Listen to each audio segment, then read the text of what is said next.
Hello, we're live. We are going to go over what I consider to be the stock goblins list. I got this question a lot, so I threw together this document. I'm going to pin it to the Discord. Um, Probably just put a copy of this in my Stream Decker if it isn't already, um, just so people know where to look when they want to get going. This has nothing to do with play lines. You should know them already.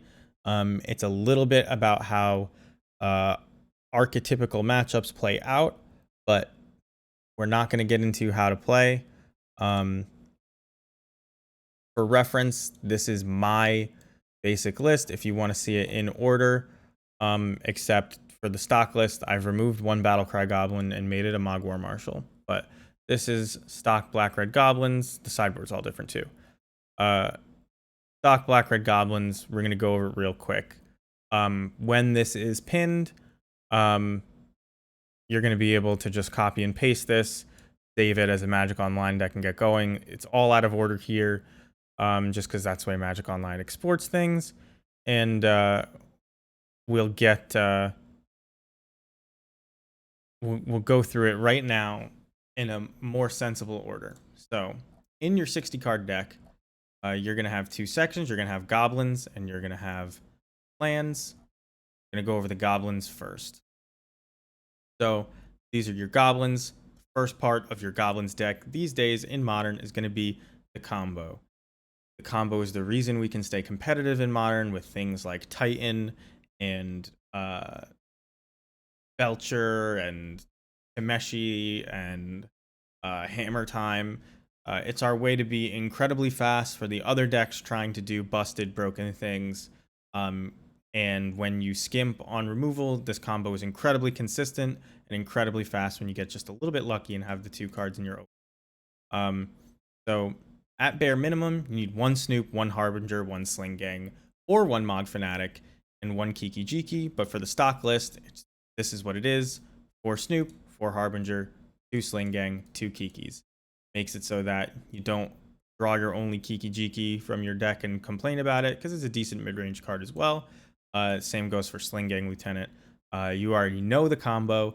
Make infinite Snoops by copying itself when Kiki Jiki is on top of your library, by using Boggart Harbinger to do that, and then you get a Sling Gang to the top and throw them all at your opponent.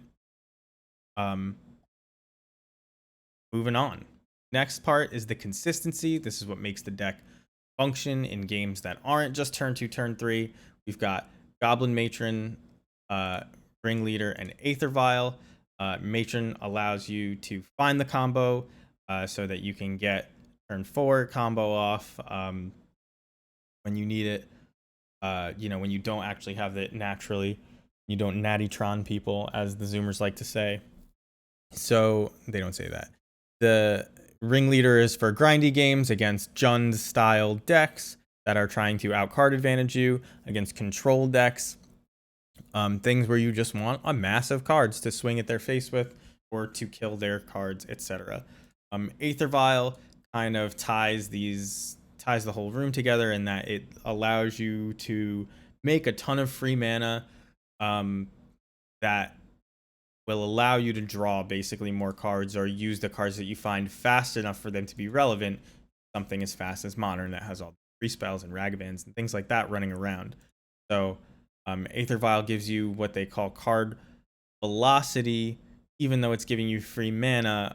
Velocity meaning how many cards you see and play in a game. Basically the speeds that your cards come at you from your deck. Usually they use that with cantripping decks with a lot of brainstorms, ponders, what have yous in them. Consider and ever. But this is our version and they're expensive, and Aether Vial is what lets you use these as cantrips. And next section, I'm sure you've been looking at this one for a minute. The stuff that looks bad but are goblins, so they're good. Skirk Prospector, Mog Fanatic, Mog War Marshal, Munitions Expert. Munitions Expert arguably doesn't look bad, but it's pretty bad when you're pinging something for 1 damage and it's your only goblin, so I kept it here. Skirk Prospector could be what this section is named after, but it's not. Skirk Prospector, I would never go down to 0. There's always crazy lines you can have with it, and that accelerate you, that blank removal, that are really good against living end. It just does so much for what it is, and it's a really good like tutor target for your matron sometimes. I would never go to less than 1. 3 Mog Fanatic. Some people don't play 3. Some people are playing 2 in a split with Skirk. I believe stock in a Ragavan format is 3. It's almost greedy not to be playing 4, if I'm being perfectly honest. But we tell ourselves that's okay because we have 4 total 1-drops, which can all technically block Ragavan on the draw, even though it's usually not good enough. You need the Mog Fanatic. So I wouldn't go down to less than 3. And that's why I have it in the stock list. Most of the stock lists I see around have 3. Again, some people do 2 and 2. 4 Mog War Marshal. My list doesn't even include this, but all of Joker's lists do. Really, there's no reason to run less than 4 Mog War Marshals other than finding room for other cards, because the card is just so good. It works with every other card on the list except Mog Fanatic, I suppose. But Snoop pulling it off the top is great because it just buys you time. It chumps, it stacks to Sling Gang Lieutenant, it stacks to Pashalik Mon, it gives you goblins for your Munitions Expert. If you pick a Lord effect from this next section, it gives you, attackers to do that with. And that brings us to the next section, flex options. Usually, any stock list will have 1 Pashalik Mons. If you have room for any for any of these flex options, this is, by the way, this is just 35 cards, and we're going to be playing 24 lands. So you will have 1 from this section at least, and the first one is basically always Pashalik Mons because it's just so good. Doubling your number of goblins with Sling Gang Lieutenant, allowing you to shoot other little things down with Prospector in play, having its own ability that just takes over the game if you ever get to do that by slowly making more and more goblins while pinging. Very, very good card. In fact, this should probably just say 1, because I would never have 0, and it is the 60th card in this list. Now here's the rest of the flex options. There's 3 different haste enablers. They all have their upsides and downsides. I prefer Battlecry Goblin. Other people prefer Chieftain because it's 1 mana cheaper to get haste on the turn you play it. But I think Chieftain is bad against removal. I think Goblin War Chief is probably just bad in the deck in general, but some people swear by it. Really, you would only want probably 1 of these. The old list used to run 2. That was before we needed Mog Fanatic because of Ragavan. So here we are with 0 to 1.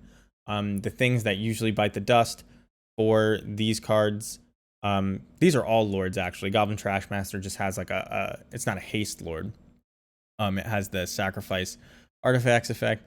The things that get removed for the copies of these cards are usually the 4th Mog War Marshal or the 4th Boggart Harbinger. If you don't feel you're in a particularly combo heavy or fast meta, that's what you can do. That's the stock list. We're going to go over the lands real quick, and then we're just going to get into a league after this. You got your fetches, your shocks, and your basics. There's basically 6 red fetches, 4 of the one that makes black, 3 blood crypts, 1 swamp, 3 mountains. You need the 1 swamp because you're playing Blood Moon. You want as many black fetches as you can get because you're playing the 1 swamp. The rest of them are mountains. This is what we can fit.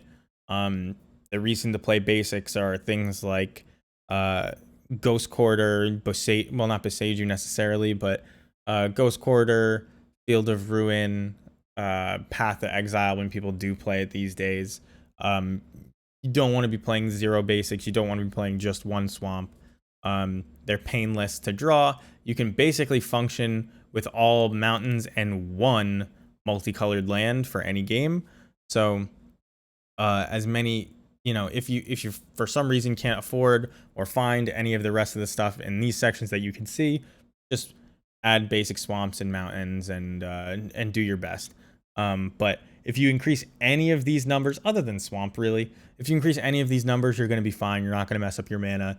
Play more fetches, play more blood crypts, play more mountains, whatever. Here's the expensive stuff in the land section. Caverns of Souls with Auntie's Hovel. The opposite ends of the spectrum in terms of usability. Cavern of Souls, it's hard to recommend playing the deck without them just because they make your control matchup so good, and that's one of the draws of a Goblins deck in general. You could beat control without Caverns, but why make it so hard on yourself? Pass every Goblin, obviously, so it's a multicolored land, and it just has a ton of usability because of that. Just a ton of value because it makes your spells uncounterable. Auntie's Hovel is the exact opposite end of the spectrum. It's like 20 bucks a pop. They're even just hard to locate. It might even be more than that now. And all it is a black-red land that comes in untapped most of the time. And you got other options for that. That being said, it's good. It comes in untapped most of the time as a true duel. So, like, you should play 4 if you're just playing black-red. But if you can't find them, it's no big deal, to be honest. Play more Blight Steps, play more Blackleaf Cliffs, whatever. This is the flexy stuff, as you can see. Den of the Bugbear, Soken'Zan, Blightstep Pathways for when you're filling in the other stuff. Blackleaf Cliffs if you want to get fancy. There's other lands that you could easily put here. Here's the cheap alternative, Secluded Courtyard and Unclaimed Territory, for when you're, trying to fill it in because you don't have enough money. That's fine. Deck works just fine without all of these, to be honest. Secluded Courtyards and Unclaimed Territories will go a long way. So you're wondering why why I put these lands here.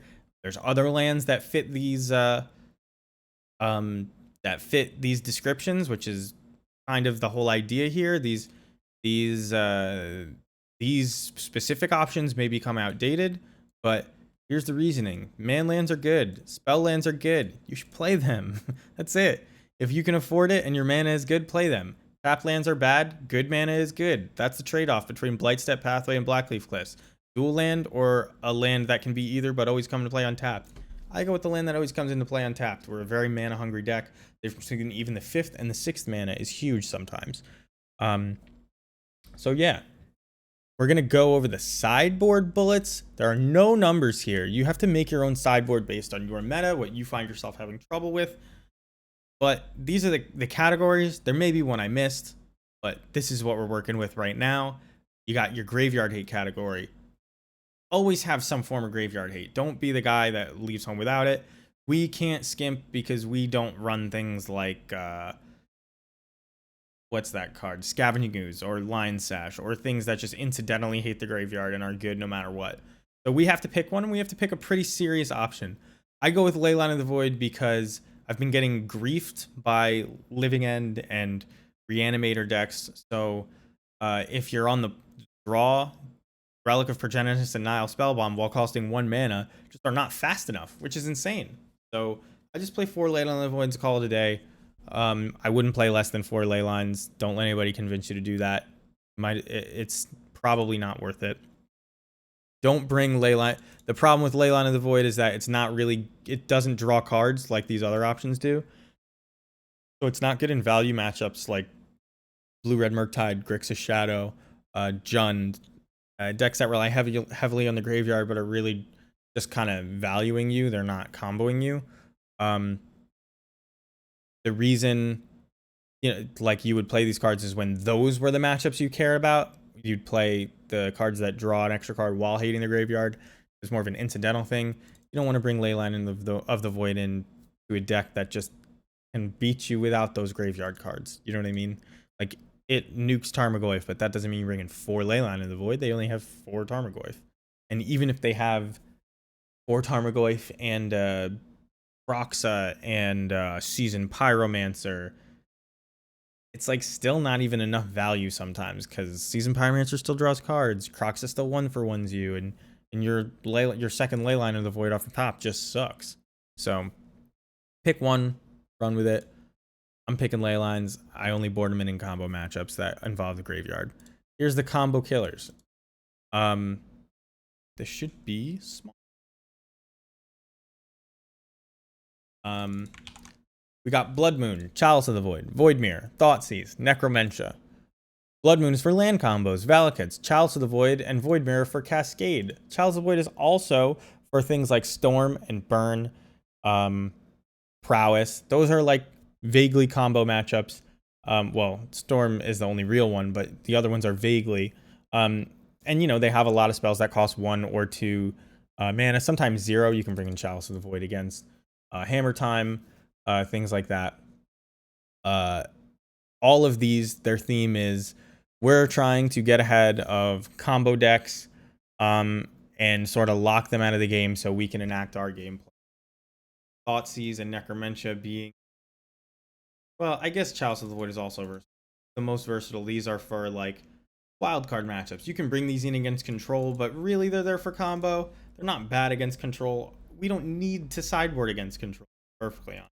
Necromentia is really good in the Yawgmoth matchup because you take out the Yawgmoth, they can't do anything. So we're racing to our turn 3 combo in the Yawgmoth matchup. But if you turn 3 Necromentia them and move Yawgmoth, no way they're winning that game. We are the better mid-range deck in. And the last category here is Artifact Hate. Really, it's just one Goblin Trashmaster. Crater Maker is really bad lately because a lot of the artifacts are colored. A lot of the cards make more than one artifact, like Earth Saga, and just killing one artifact isn't enough to win anymore. Yeah, there's a chance that Crater Maker makes a comeback soon because I've seen a lot of Hushbringers around. And Crater Maker does more than just kill artifacts. Kill Hushbringer because it doesn't use an E. Well, remains to be seen. The truth is, we kind of just can't beat Hushbringer and Torpor Orb effects. Our whole deck is ETBs. We'd need to run like 4 to 6 cards that kill Hushbringer to really ever get by. Crater Maker would be the one that kills both, and that would go to. That's why I included it here. But anyway, that's the whole thing. We're going to share it right now. It's my email address if you want to send me something. Don't. I mean, a business inquiry. People post their business inquiries, but it doesn't matter. Did I just share it with copy, link, change to anyone with link? They can view it. Done. Cool. Gonna pin this in the Goblins Discord.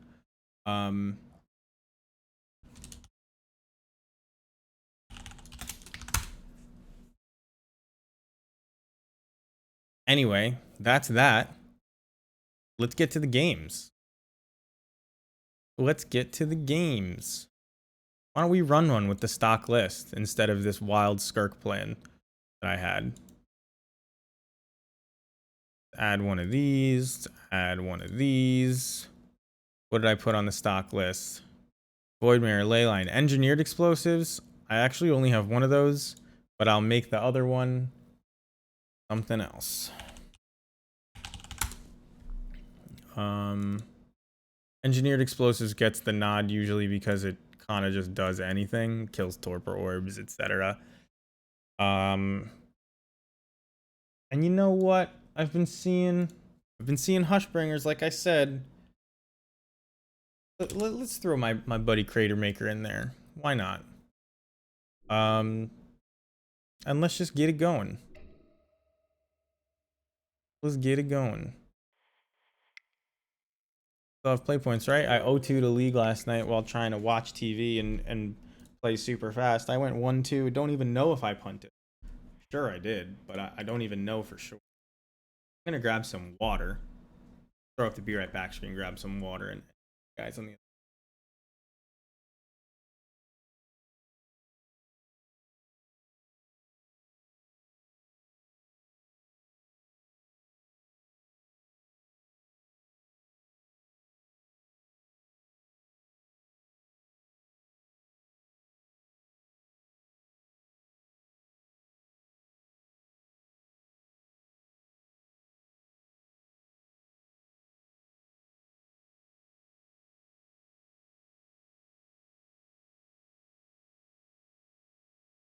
So I've been playing a lot of Elden Ring. sure you've noticed, whoever you are. If you're seeing this, you either follow me on Twitch or follow me on YouTube.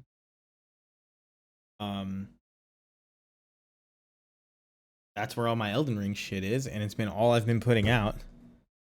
That game is addictive. I like sit there for hours and die and die and die, and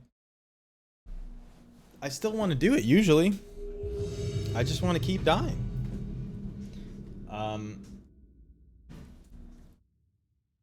I know it's not what everybody likes to watch, but it's what I would be doing and just not streaming it, so I stream.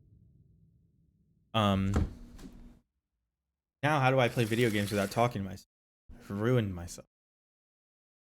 This hand is actually really good against almost every mid-range deck. I've been playing a lot of Burn lately.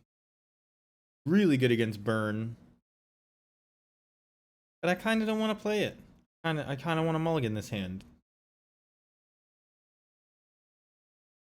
It can still combo even though it's got 2 slings.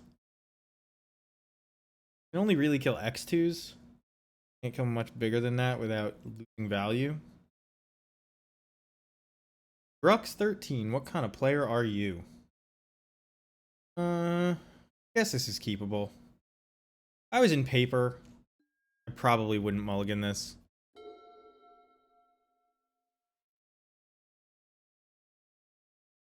I am gonna play this.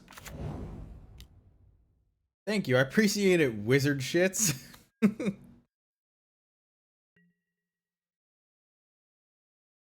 I need it. My play points have been dwindling. Druk seems like an aggro player's name. Misty Rainforest says otherwise. But I would normally agree. I would have agreed.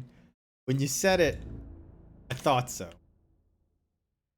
Sounded right.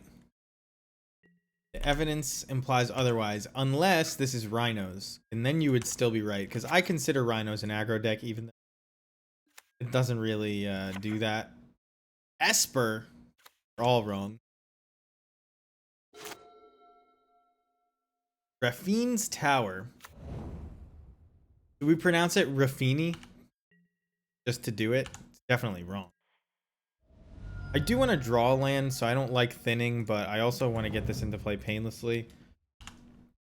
Because I suppose they're Esper Reanimator. Now, I could shock a Blood Crypt in, put Boggart Harbinger out, find like Mog War Marshal, but that means I'm not going to be drawing the Sling-Gang Lieutenant land, so Boggart Harbinger, not really that good to play. They may play a Teferi next turn. No looting this turn. They may play a Teferi this turn. In which case I would respond to Teferi with a Munitions Expert. I think I'm actually just going to put a Munitions Expert in play. Double my clock. Maybe they'll choose to counter this. Don't know. For an Esper player that has done nothing all game, start thinking that it's Esper Control rather than Esper Reanimator. Well, could have done this second, but they can't really play Cryptic Command. I don't think they have counter target spell, do 1 damage to target creature, so playing this first or second main probably has no difference. There's the counter spell. Would have liked to resolve that, but didn't.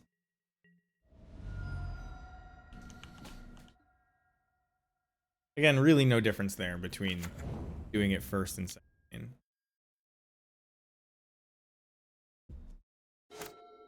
Couldn't pay for Mana Leak with my goblins in.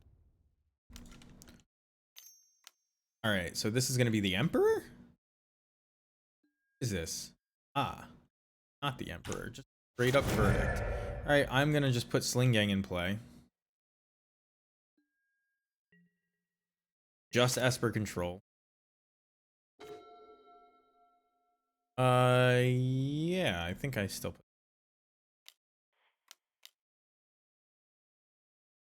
Well, yeah, I'm going to put Sling Gang in play because the only thing I expect from them as far as creatures and planeswalkers is Solitude and various forms of Teferi, sometimes Jaces. Um,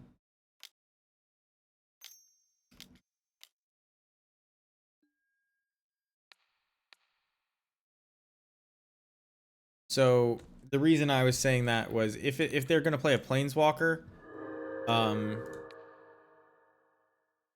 then it would be better to just get 3 guys out, and you can munitions expert it.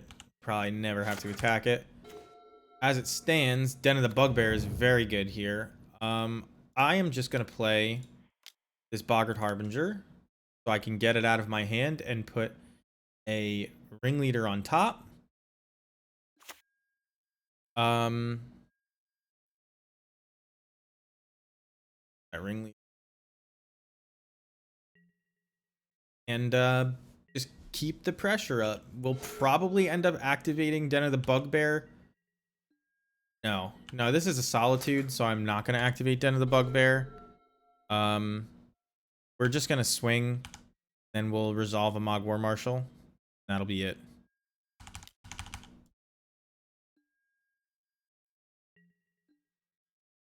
Oops, wrong thing.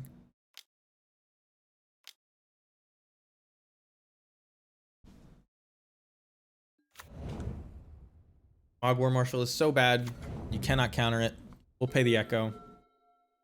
They have to hold up counter magic for this Ringleader, although no Archmage's Charms in hand. We just learned that. They either forgot to use it or just chose not to.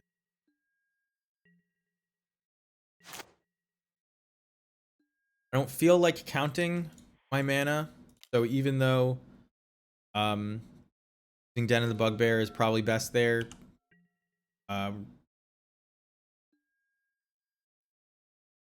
attack. They have to tap out for Solitude, which is a big deal.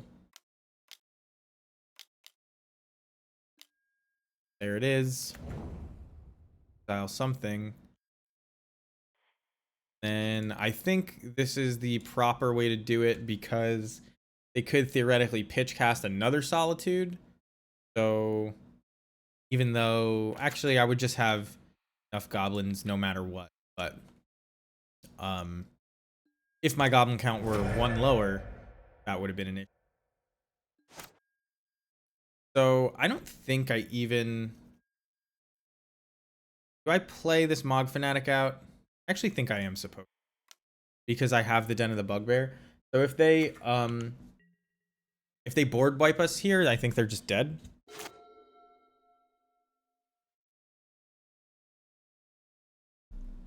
Which means we may see them concede here anyway.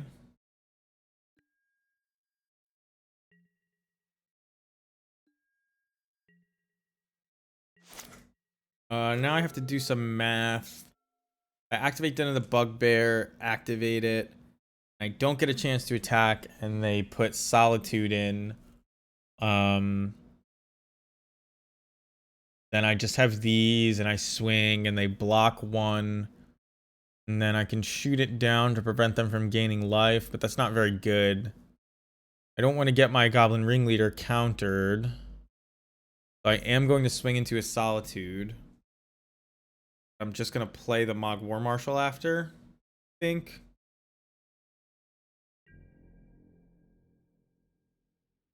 This isn't lethal. They have 6 cards in hand. They haven't been making land drop, so I expect many Solitudes. I guess I don't have to, like, do anything, actually. I can just resolve a Ringleader now. They exile the Mog Fanatic, which means I think I'm supposed to ping this Solitude. That way, if they block, the Solitude is dead. And they can't continuously gain life. It's 3 life either way. And now I'm going to resolve this Ringleader. Can at least block the Solitude, I guess. Prevent us from blocking our 1/1s. Ringleader into Ringleader is always good. No 1-drops to play. I suppose I could have played the Ringleader first if I expected Solitude, but I also expect Archmage's Charms in hand.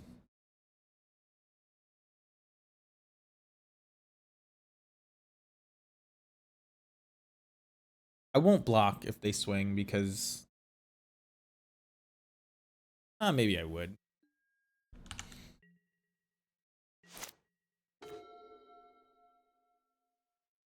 So now... it's hard to assume they have another Solitude, given they've played no card selection, but they haven't played lands. Haven't given them a chance to counter anything past the first turn. There's probably counter spells. So I want to play cheap things. So this is, they go up to 6, they take 3, or they take 4 down to 2. I like that, even if they do block. I could activate Den of the Bugbear and it's just lethal, but that's really bad against another Solitude. I'm banking on these being counter spells, not another Solitude. The fact that they're letting me go to combat implies that... oh, there it is. Another Solitude. All right, but I don't have to swing.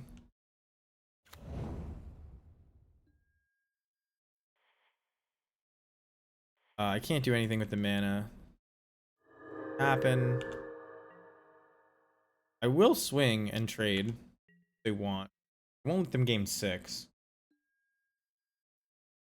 Actually, oh, this is a mistake by them. They're supposed to double block. They're supposed to double block. And they gained 6 there. It was a bad block attack from me because of that. So they had the 3 Solitudes. Not just counter spells. I haven't played a single black spell yet. Jace the Mind Sculptor. Better than all. Still not good enough. So if this thing stays in play, we're going to be having a hard... 2 mana up implies counter spell. They bounce my goblin. Okay. I will block.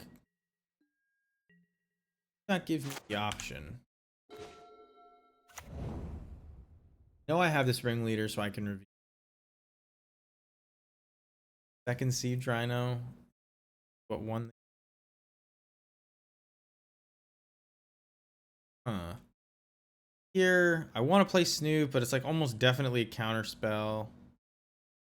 Maybe I just Mogwar Marshal.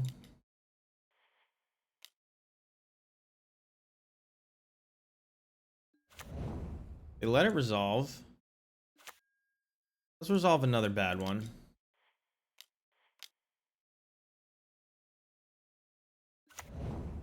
They must have a board wipe.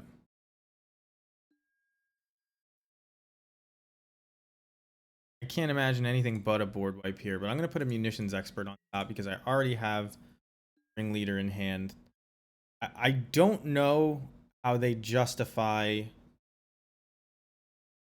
not countering with what must be counter spells. Here comes a Brainstorm. I think they do have another board.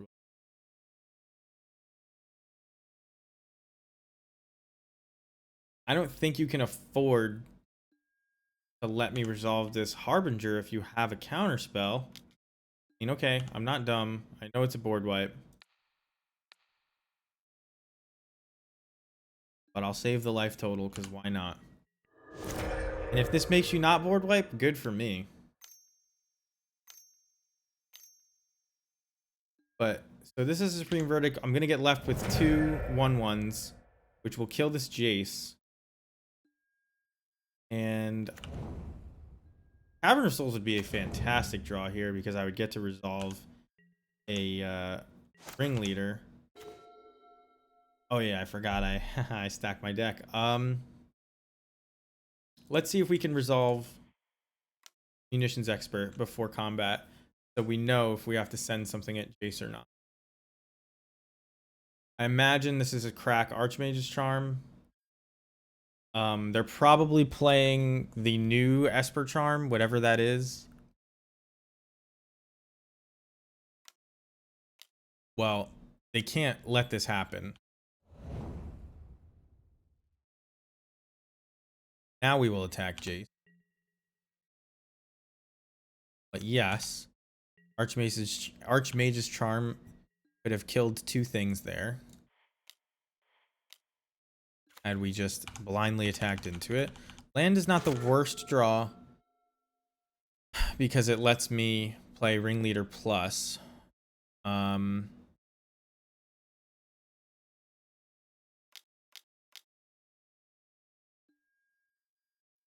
They march my... Now...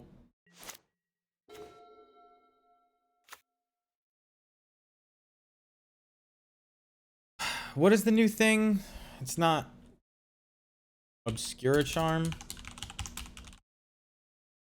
Is it Charm? Turn target multicolored permanent. Counter target instant. Destroy target creature playing... Alright. So if it's Obscura Charm and not an Archmage's Charm, we can resolve it. So because of the black in their deck, I'm gonna do this. If not, I'm in top deck mode and they're not. Just Snapcaster Counterspell. Okay.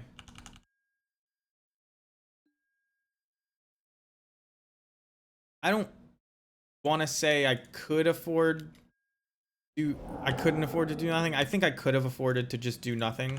I think that would have been fine.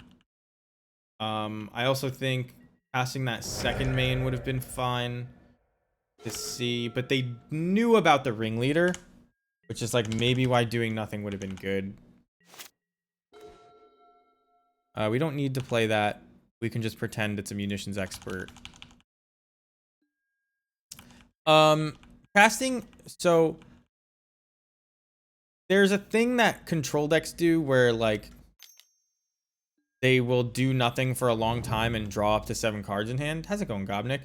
I didn't, it's that stupid Crucible Knight. That Crucible Knight fell down the elevator shaft the same way the last guy did. And it was very annoying because I was like, he had like the tiniest sliver of health left on the attempt before that, and then I got a phone call from my mom, so I was like trying to buy time while fighting him. I backed into the room with the elevator, and I was like conscious of him maybe falling down the elevator shaft, but I assumed that his AI was better than that, and he didn't even do a move. He just walked into it. So dumb. But I needed to heal. I was on the phone. What did I do? All right, Matron, good draw.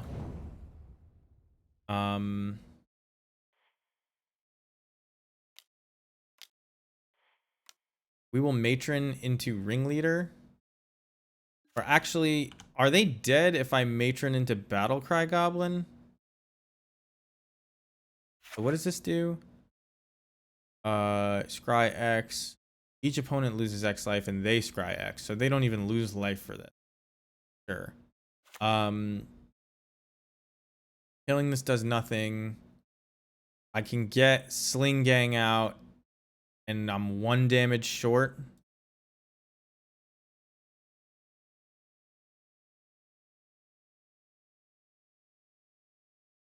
They're gonna make tokens of Snapcaster Mage and Supreme Verdict everything. This would be 1, or this would be 2, 4. This would get blocked. 5. They go to 1 from Battlecry Goblin.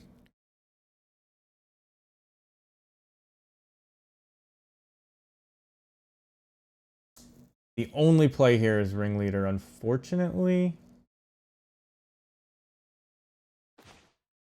It's still good, but it's there. I was 1 off from killing them in so many different ways. Meaning, had I not attacked in, well, no, they would have been at 1 more life had I not attacked in. Snoop and Harbinger. Put him to 5.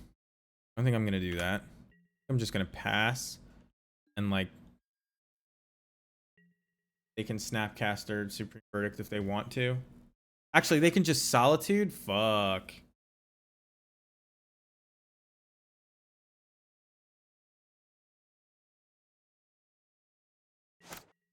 They can get Sling Gang Lieutenant, but I think they're just gonna get Solitude. Solitude is really good.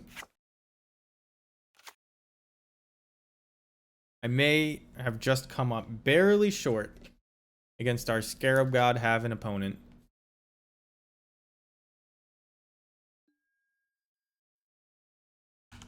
They can do everything they want to. Whole universe.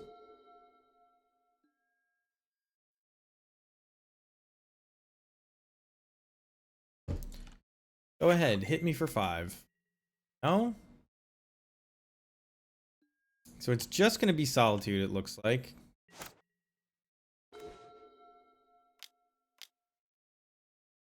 Good Snapcaster Counterspell.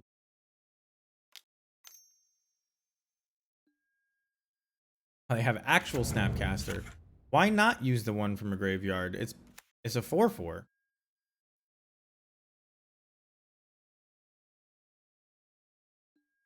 I have a feeling they don't understand how good a position they're in.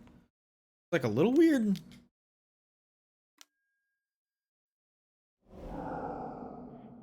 Play another one.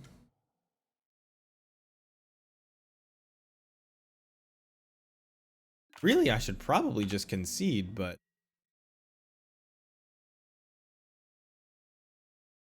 are they dead? Had I played Boggart Harbinger first, they're dead. Ugh. Messed up. Messed up. If I play Boggart Harbinger first and I put Sling Gang Lieutenant on top, I can sack everything. Now, that doesn't mean that they don't have a counterspell here, but damn, it sucks to punt that away. Oh, I don't have any more Sling Gang Lieutenants. All right, I didn't punt. Didn't punt.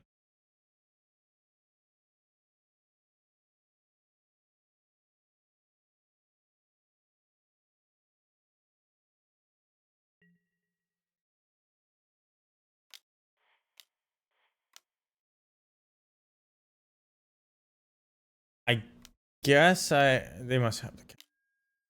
All right. Wow. Remember I said I didn't think they had counter target spell to deal 2 damage to a creature because that was a red one? I didn't even realize Void Rend existed. Wait a second. It's Ore? This spell can't be countered, destroy target. Oh, the card sucks.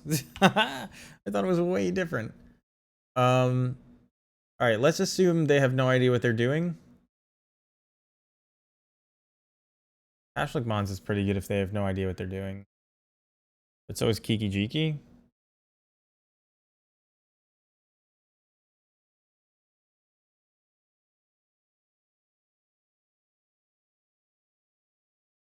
Munitions expert kills a thing. Get Battlecry Goblin. My only way out of this is them not realizing what's going on and then me casting Battlecry Goblin. And by what's going on, I mean that I think blue, white, black for count, like the I'm doing okay. How are you doing, Sugar Peach? The card is it's 1 blue, blue, red.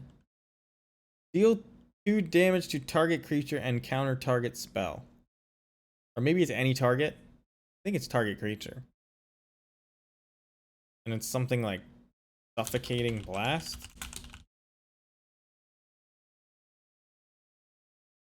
Three damage to target creature. But with modern,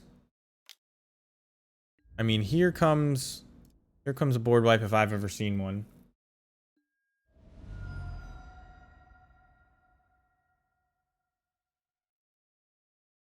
I don't think they realize that they can just... I'm never winning if they make zombie solitudes. They're doing this Snapcaster Mage garbage, but like, zombie solitude just beats me. 100%. Whereas Battlecry Goblin is almost enough damage to get it done here.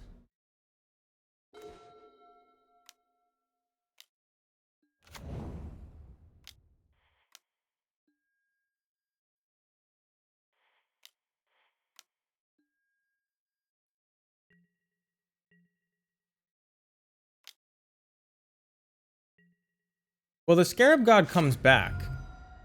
But like, yeah, they killed it.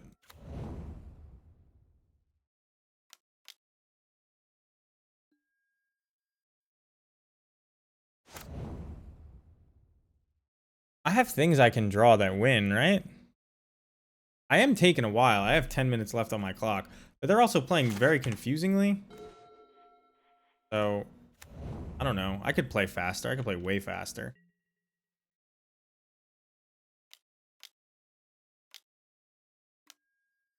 Memory Deluge. We're both 29 cards left. Goblins draws a lot of cards. They should just hit me with this haul, right? If they're going to just try and be like efficient about time.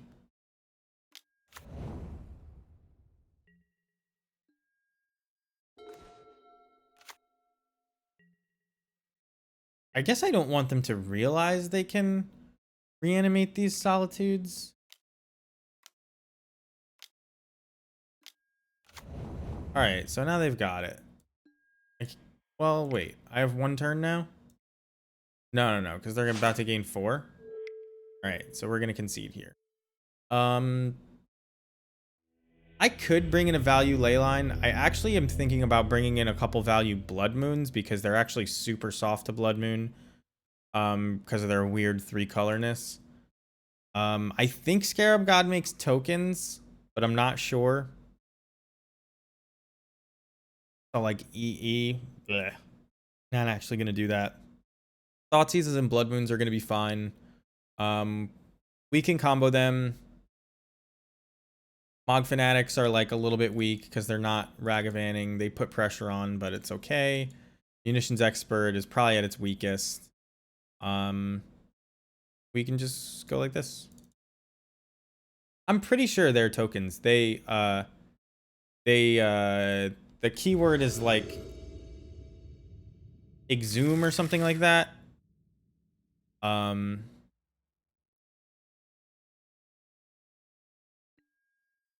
And it makes a 4/4 token copy. Yeah, create a token that's a copy of it. Oh, but I think it would have the CMC, so they're not 0 cost tokens. Chalice of the Void. What? I don't actually care about Chalice, but their hand is so bad.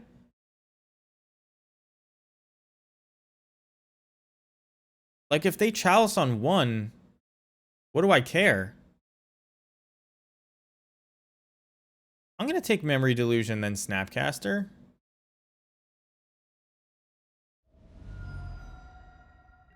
I know they can flash Memory Deluge back, but it takes 7 mana. And that hand needs to cast it on 4. But yeah, that was what I meant, Dragon Fodder, so you were right in telling me no.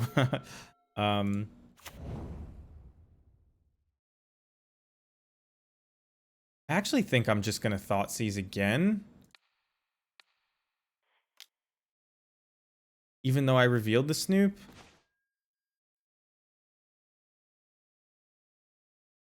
And now let them Chalice on 1. I guess they could eventually chalice on 2. Oh, maybe I should have taken it. I have no answers to it.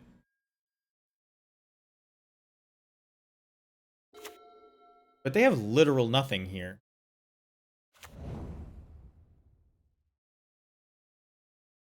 There's no way that after I cast 2 1-drops and you brought chalice in, you don't cast it here, right? I was just assuming they were going to cast it on 1, but I guess a chalice on 2 hurts. Right. That's what I thought.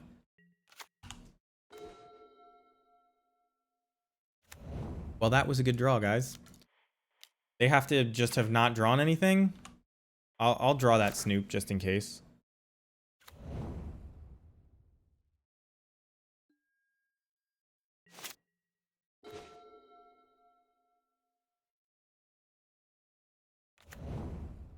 I don't want to shuffle that off the top either if I can avoid it.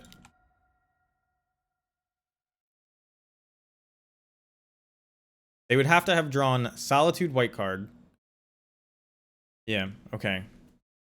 I guess they could march technically, but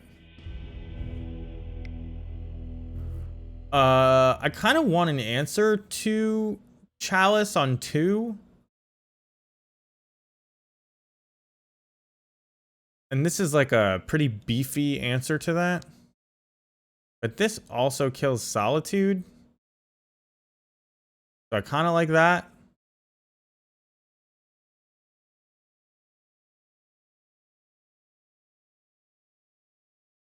I guess this doesn't answer chalice on 2, does it? So let's do this.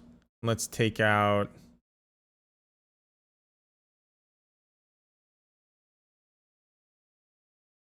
I don't know. They got a land. Oh, we take out a land. Some people play 23, and we kind of want some action. They may just main deck chalice.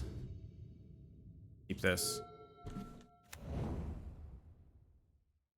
I'm gonna wait until turn 2 to cast Thoughtseize, I think.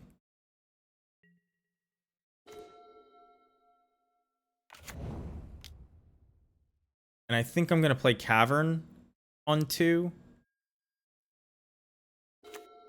So that they are more likely to tap out for an Archmage's Charm. Or something like that. And then I'm gonna Blood Moon him.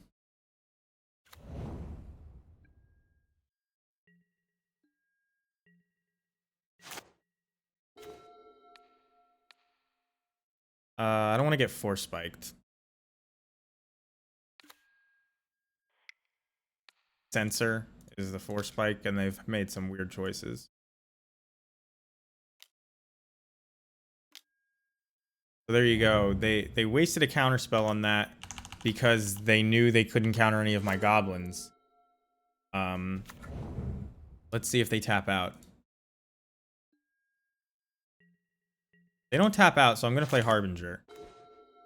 Because this is going to be really good at any point.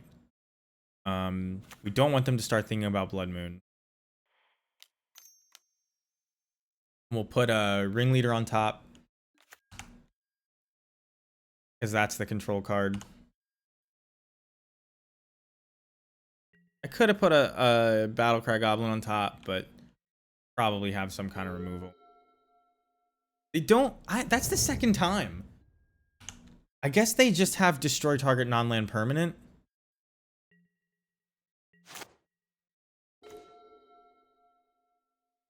So...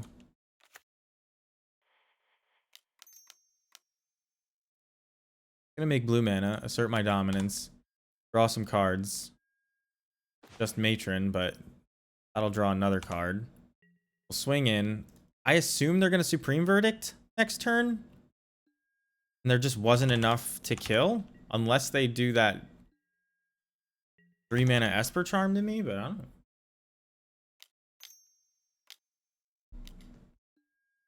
Memory Deluge. Got it. So I would love if they tapped out for Supreme Verdict here.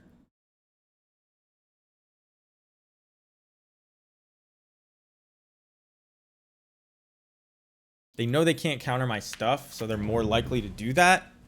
Oh, and they're fetching right now? Probably island, though.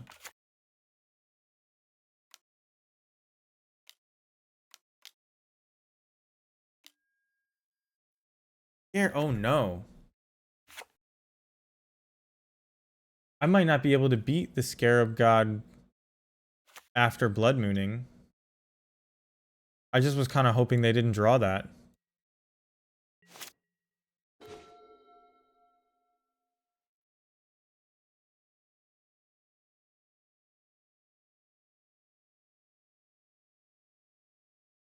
I can attack into it. Munitions expert. To kill it. It's not indestructible, right? Yeah, and then make it so they can't recast it. There's no way they don't block. They don't block? They don't have anything in their yard.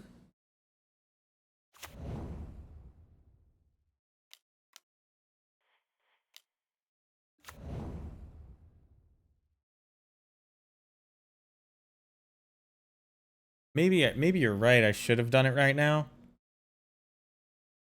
Oh, I probably just definitely should have.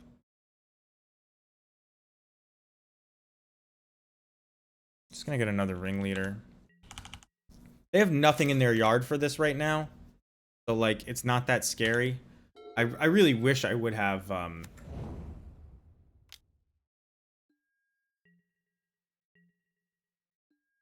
would have forced a, let me just pull it. I don't draw it. Another ringleader.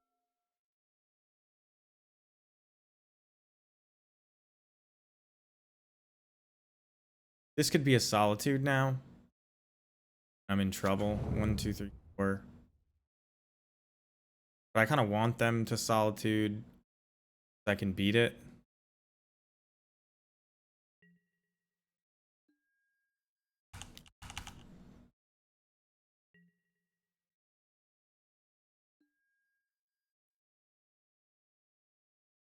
Let the damage happen.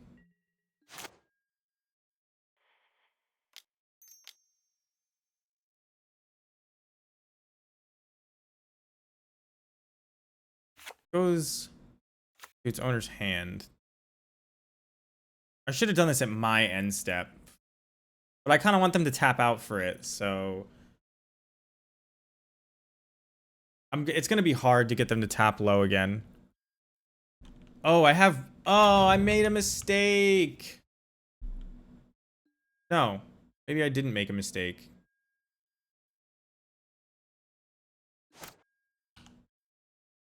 They evoked? What? I did not expect that. I have no idea what they're doing. Like, what was that?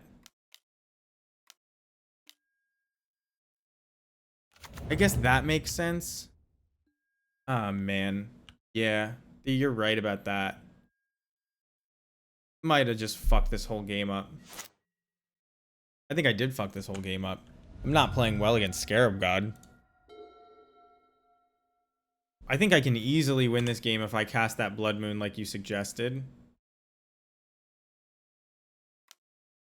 Because I got so scared of this and there was nothing in the graveyard for it.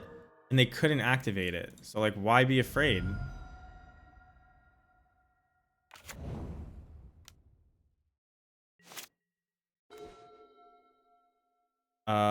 Let's do this. See if they counter it.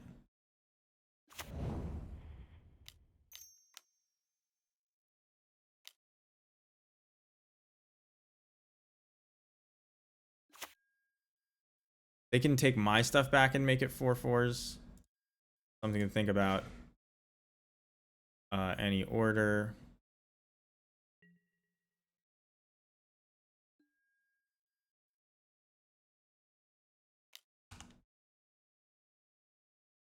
Are they going to evoke another one?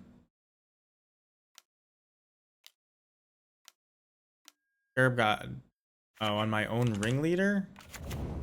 Guess that was dumb, but now I get to resolve a blood moon that likely not gonna matter. I fucked this game. Damn. Yeah, I just have not been playing well the past couple days. That's why O2 dropped yesterday. Missing easy lines.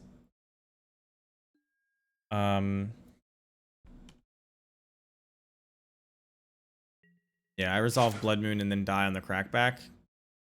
What's the point of that?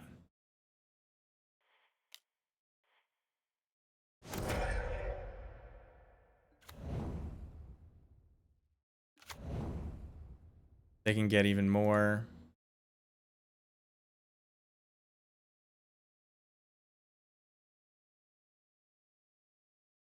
Yeah, I'm just gonna concede. I fucked this game up real bad. They were playing so strange last game that I was like, what are they doing? And then I walked into something because I didn't understand what they were doing. Usually the case when you're sitting over there going, what the hell is going on over there? They have no idea what they're doing. It's usually you that has no idea what they're doing. You know what I mean?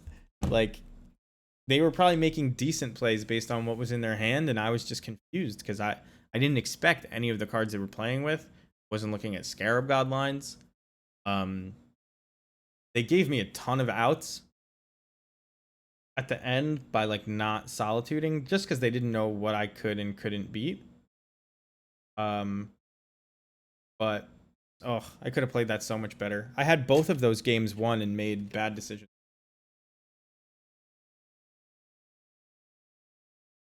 But it is what it is.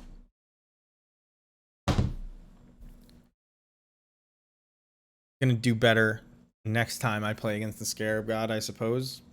Which probably will not be often. Ugh, all I had to do is resolve that Blood Moon. They never get out from under that Blood Moon.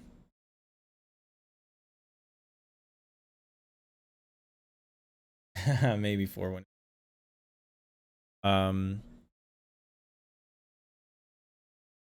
My O2. Gonna drop and go to bed. We'll just put the. Oh, my title is probably really bad. Title is terrible.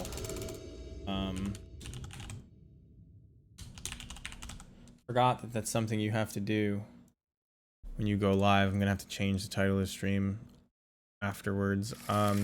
Tyler Philippe, are you prepared to get snooped out of the game? I hope so.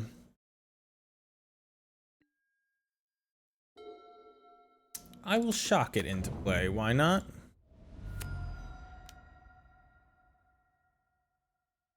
And then I think I'll grab a basic mountain.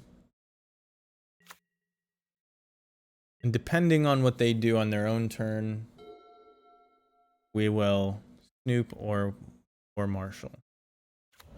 But we do have the combo. So the combo is pretty unlikely against a Blackleaf Cliffs deck. This is probably Spike's black-red thing that he played today because why wouldn't people just play what Spike played today? Nobody's been playing black-red mid-range for weeks.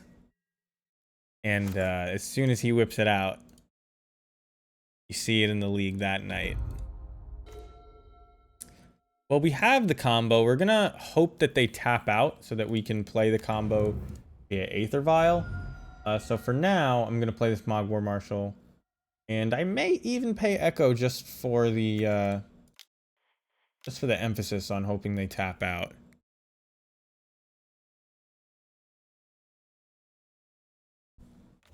But on the play, Mogwar Marshal is the Ragavan's natural predator. You could imagine Indiana Jones, Temple of Doom. Him and his movie star girlfriend go and they get served food. I think dessert. The dessert course is after they get served a whole bunch of bugs and shit. I think the dessert is monkey brain.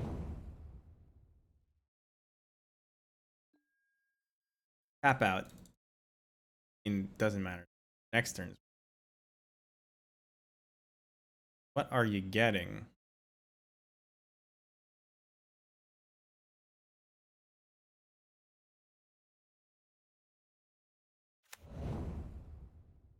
Stunned.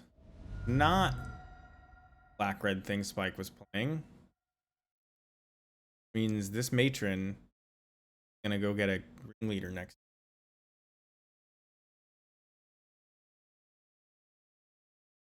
I'm not supposed to F6 because I could have the Mog Fanatic. I will very quickly.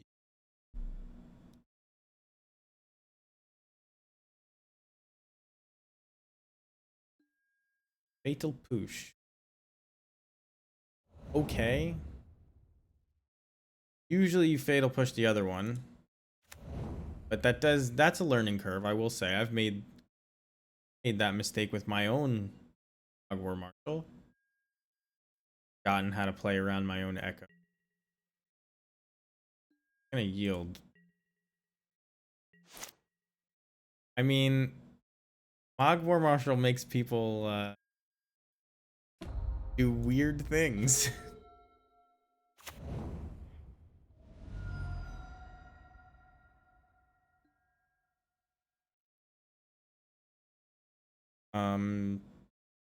Get this. Matron. You know what I'm gonna do? I'm gonna get Munitions Expert. Why? Because I want them to think this vial is up or Munitions Expert. That they just have to play something that is the Sacrificial Lamb or Munitions Expert. Little do they know that it's actually, I'm gonna attack with one. It's actually Snoop. There, you gotta play some 5D chess to get there sometime. One of my favorite plays is having a Munitions Expert in hand and tutoring up another one with Goblin Matron so that people think that's the one that you just played. And now they're like, oh, the coast is clear. I'm gonna slam my threat. Then just got the second one. Block. Do it. Block. I actually don't care if they clear my board to attack with Ragavan, so maybe I should have attacked with two. This gives them like a lot of options. I actually, if I was a Hall of Fame level player, I would have gained a lot of information from what just happened. I can tell you why, but I don't know what I gained. They know I have Munitions Expert. They chose not to reduce my Goblin count. They value this Ragavan still, which means maybe they have enough removal spells in hand. Maybe their threat is already too small, even with just 3 Goblins on the field. Maybe it's so big they don't care.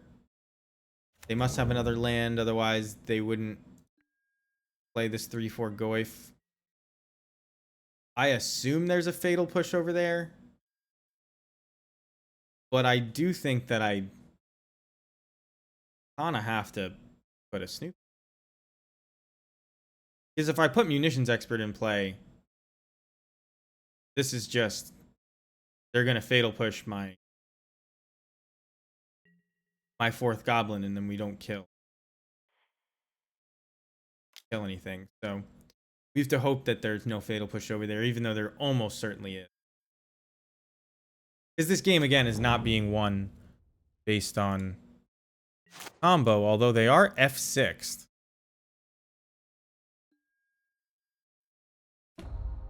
And here we'll get to do a classic, even if there is a fatal push. You would do it now, usually.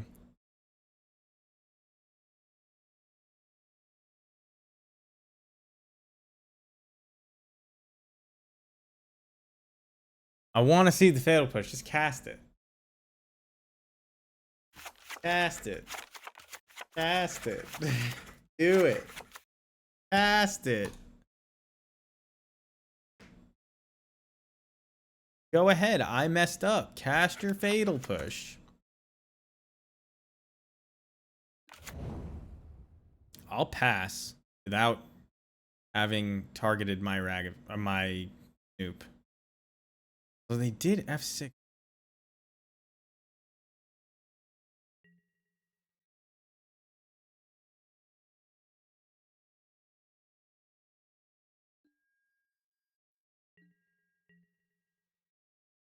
I'm gonna do this.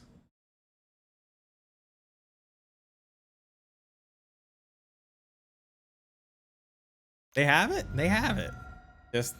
Just smartly not interacting.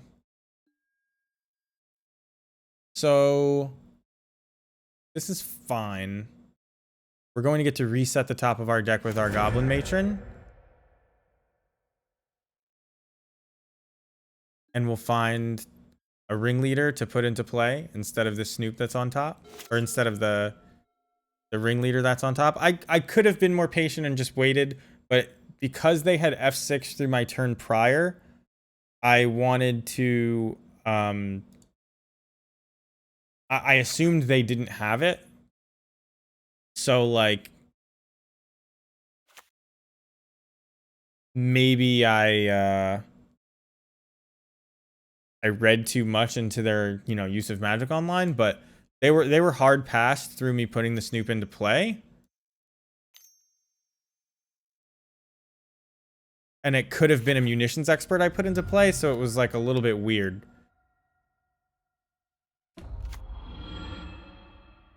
I wonder if they make me sack something. They won't. That's a joke. They should definitely make me discard.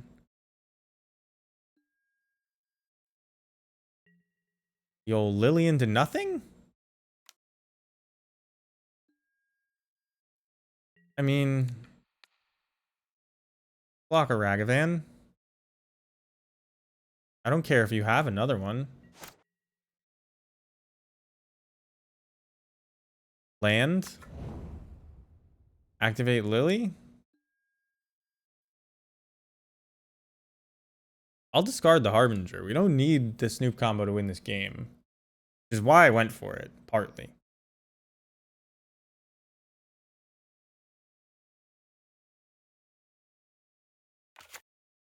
Basic Mountain. Lightning Bolt. Oh, just Ragavan.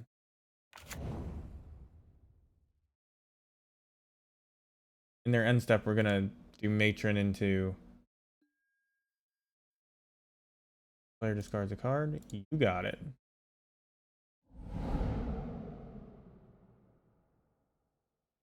Or their Takenuma. So they're empty-handed. We have ways to draw a million cards and to kill their big threats on board. I'm pretty sure we're winning. Ringleader coming right up.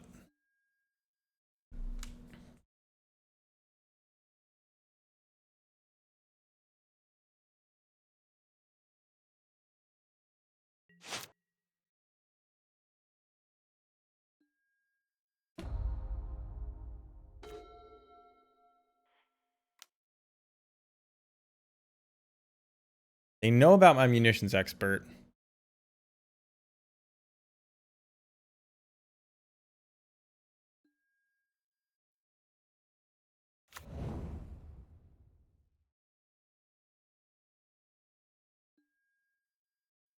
I'll take 2 more munitions expert and a Skirk prospector. Thank you.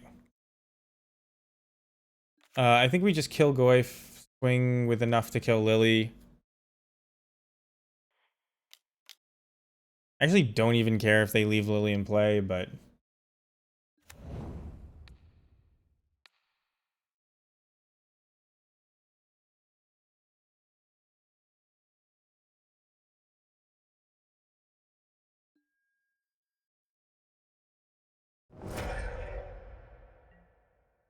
So how much do I need to swing at Lily with? Do I have to swing at her with everything? One, because like if I swing here, They block a thing, and then I need to send 2 more. So that's enough, and then I swing at them with the other.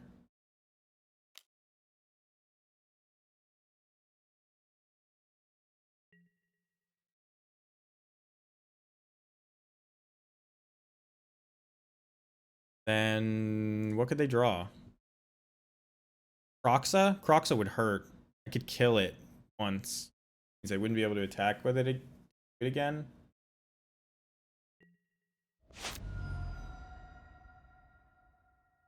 We're in really good shape. I can Harbinger a ringleader to the top where they can't even Thoughtseize it. Crack the peat land. Another Goyf? They know I have 2 more.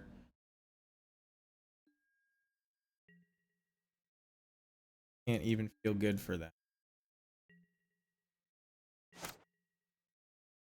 Not gonna tick up. If I drew a Kiki, I probably wouldn't even play it. Fling Gang is gonna be lethal.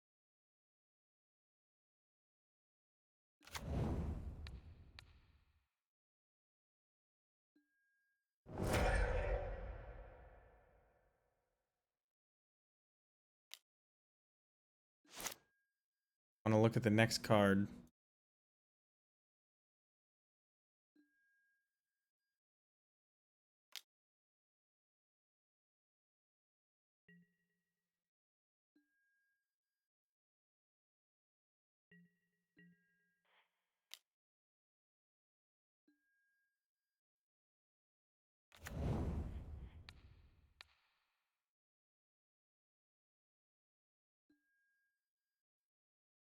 Making me do it.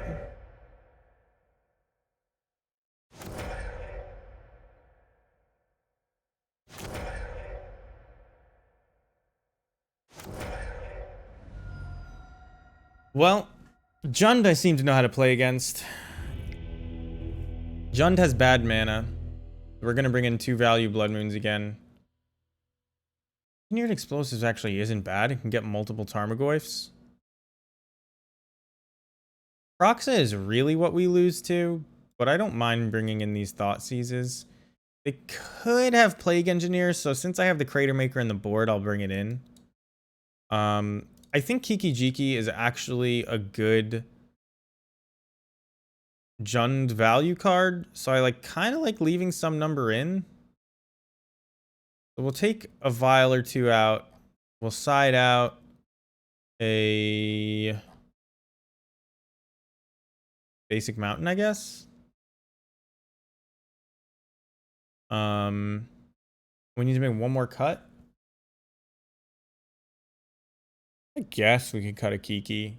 You really don't need to cut a Kiki.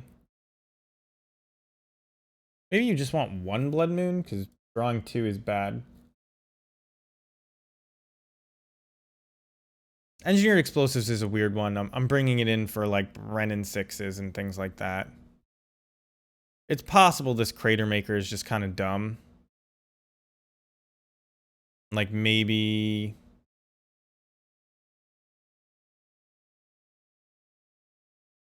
it's supposed to take the place of a Mog War Marshal. Even though they have Tarmogoyfs. But the EE is for the Tarmogoyfs. I could see another Blood Moon. This.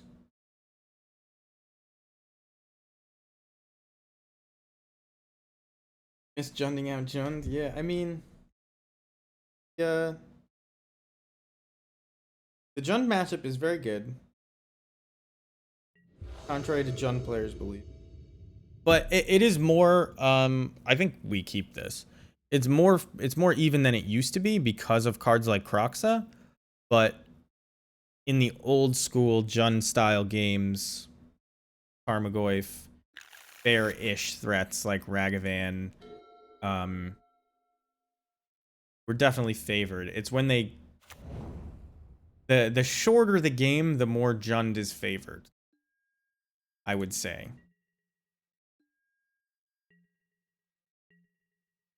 we're gonna win the long ones, and they're gonna win the ones that they get to, you know, pull away and steal with a Croxa or something like that. But if the game is going 20 turns, that means we're...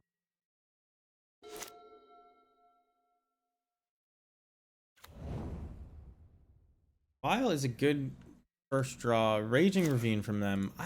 Aren't there new better manlands? Isn't Den of the Bugbear just... I guess they need green mana. They must be on... It's actually a decent draw for...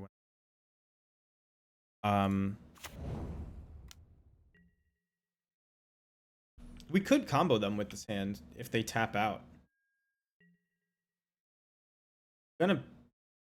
No, would I even guess? It's gonna be Renin 6? Renin 6 doesn't even actually do... Like, it looked like it.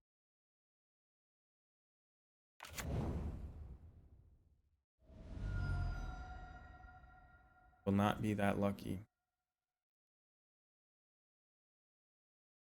You're gonna K command this? Can be the worst play. Do it their turn. Season Pyromancer. This is why I think maybe Chain Whirler should be in my 75 somewhere. I just so often that just the tokens on Pyromancer are able to get value that they're doing. I don't know how much they...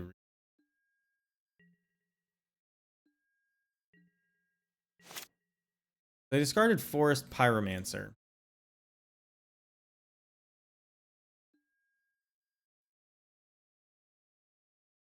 We'll tick up. I'm gonna cast Matron.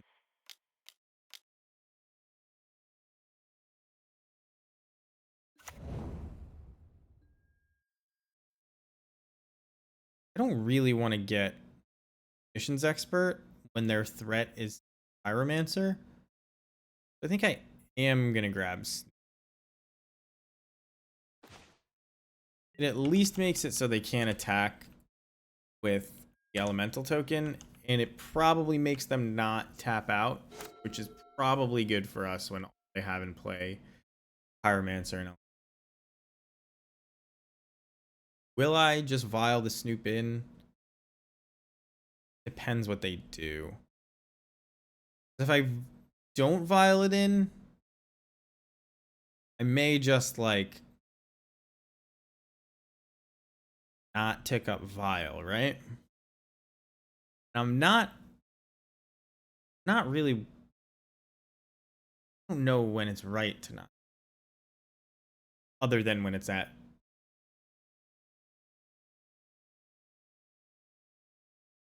Like, how important is the flag? Depends how weird it makes them play, right?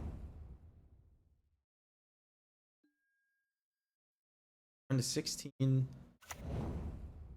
Talking in a round? Bloodbraid Elf me.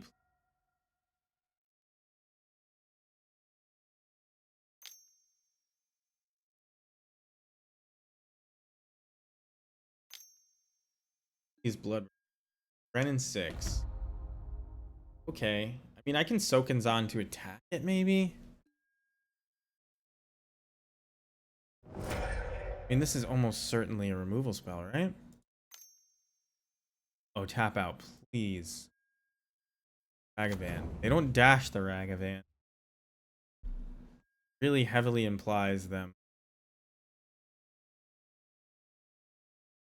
I'm gonna try to block.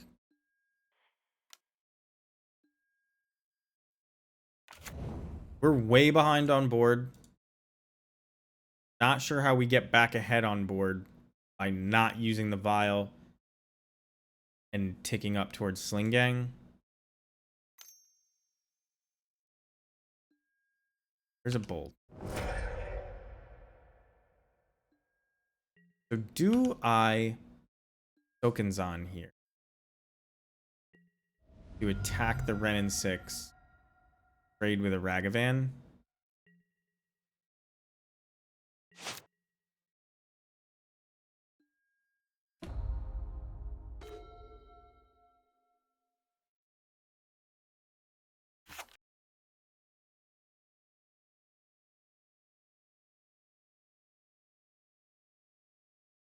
I don't know. Is Ren in 6 that scary? I mean, I can't keep a Sling Gang in play, but I can violin the Sling Gang next turn. I lose to a Kolaghan's command, like, basically on the spot. So what I'm going to do here is I'm going to play Matron and Skirk Prospector.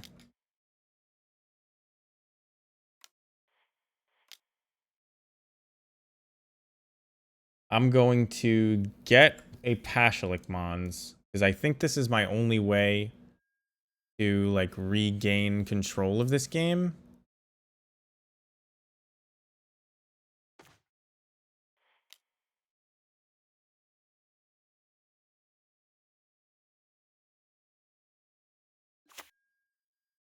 And then I'm just going to pass. I'm not going to expose the Pashlik Mons to removal until I have a Sling Gang viable. So I'm not actually going to use this vial, I don't think. Unless they do something dumb. Unless they make a mistake. This is fine.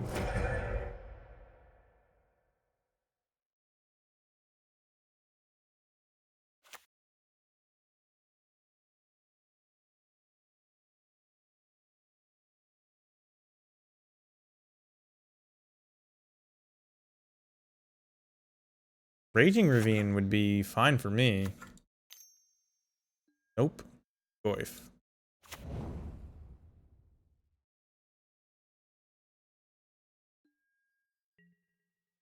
They only have one card. I'm going to take 3.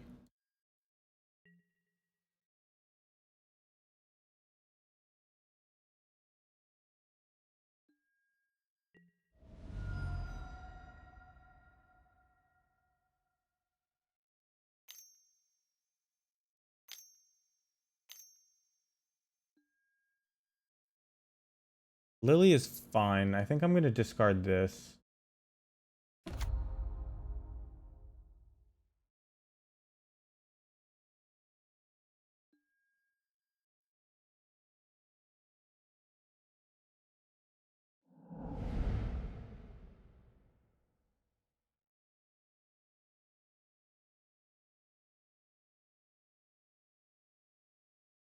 Zero cards in hand. Very good for us. I think we have control of this game.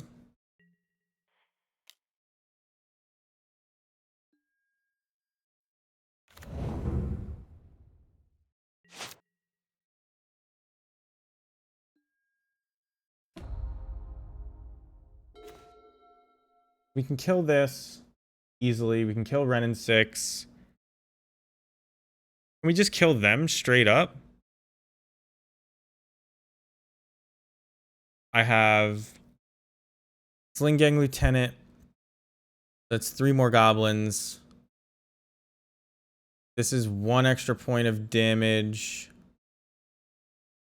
If I make 2 goblins out of it, that would be 13. They'd be at 14, 15, 6, or no, you have to count down. 13, 12, 11, 10, 9, 8, 7, 6, 5, 4, 3, 2. They're at 2.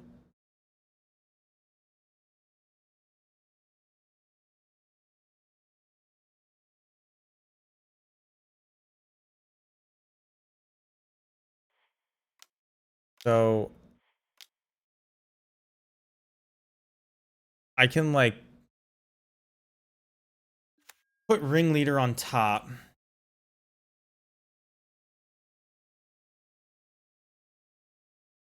Probably should have checked my math again.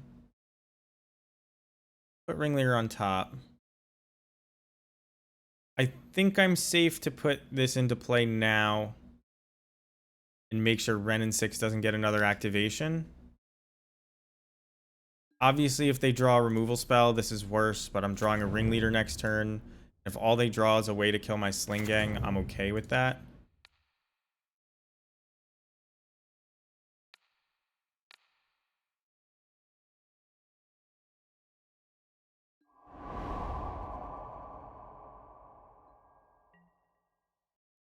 They're going to activate Lily, and I'm going to have to discard Sokenzan. But that's fine.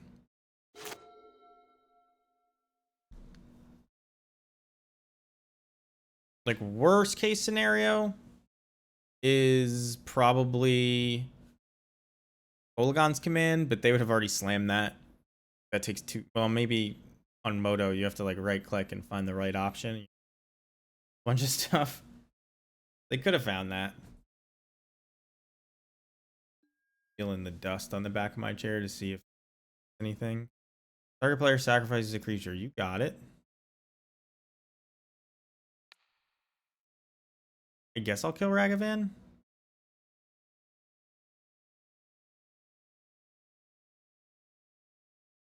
They're pretty close to dead.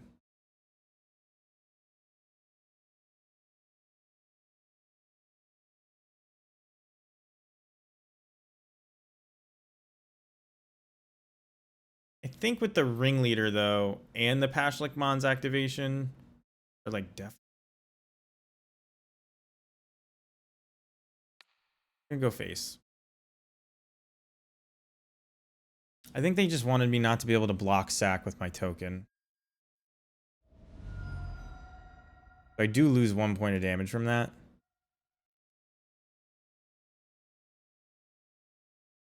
But I need 7 goblins to do it. Because the Sling Gang only does 1 damage at the end. I have 4. Ringleader will make 5. The Matron will pair up.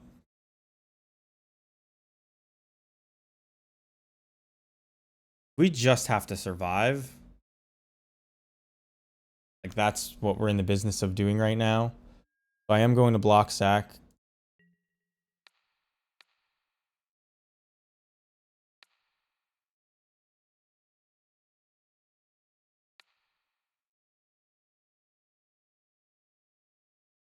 I'm not going to let these trade.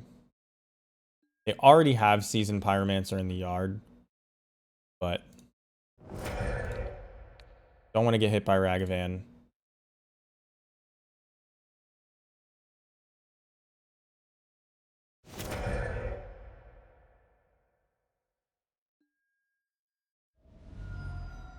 This may be Fatal Push, and now I activated it for Sling Gang.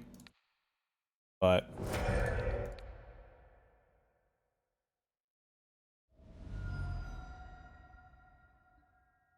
doesn't look like it.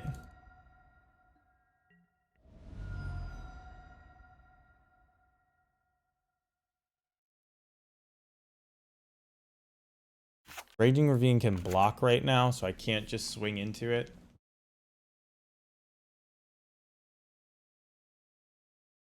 They drew something they wanted to keep, or at least they wanted to pretend they did, because they ticked down on Lily in like kind of a nonsensical, not nonsensical, but a low value way. Oh man, that's really bad for me. Painful, painful, painful. They're gonna make me sack again. I think I keep the Pashlik Mons.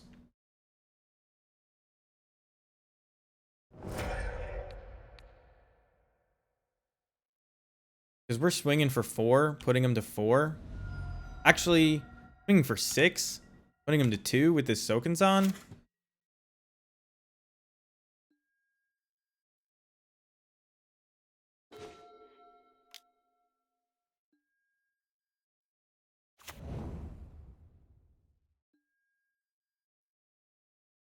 New Harbinger Matron. So I can hit him for 4, hit him for 6. If I put him to 2... Actually, is Matron just lethal? By Matron plus Mog Fanatic? It's just 2 more points of damage either way. This is 4, 5, 6, 7. 8, 9, 10, 11. So I would be at 5. I don't die to bolt. So I think I'm gonna do. Ooh, wait, it costs 1 less because Pashlik is legendary. Does that change anything? No, actually.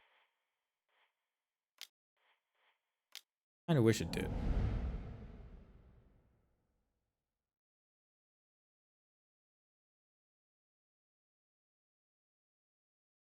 I don't think they can win from 2 life.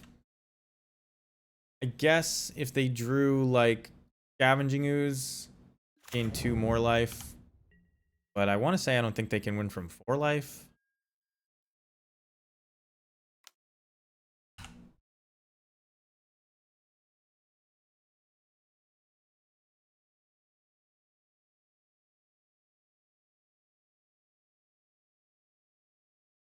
Matron next turn finds Sling Gang Lieutenant and we win the game with them at 2 life. I don't think that there's a draw in their deck.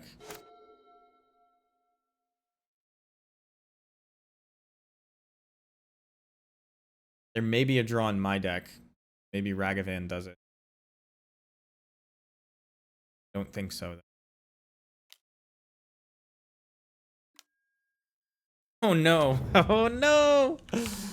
Oh no. They're thinking the same thing though. Maybe there's nothing in my deck. So maybe Ragavan will do it. 6. You gotta attack with everything. 6, 7, 8, 9. There's nothing off the top of my deck that's gonna do 7 damage. Not with their cards. This is where in paper you'd be like, good game, but online that's rude. Like all the cards are on the table. They have 0 cards in hand. I have the winner. I've typed GG, but I'm not gonna hit enter. But we've won.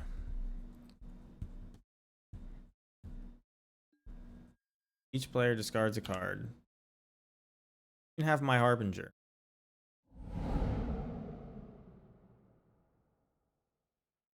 You don't know what this mystery card is in hand.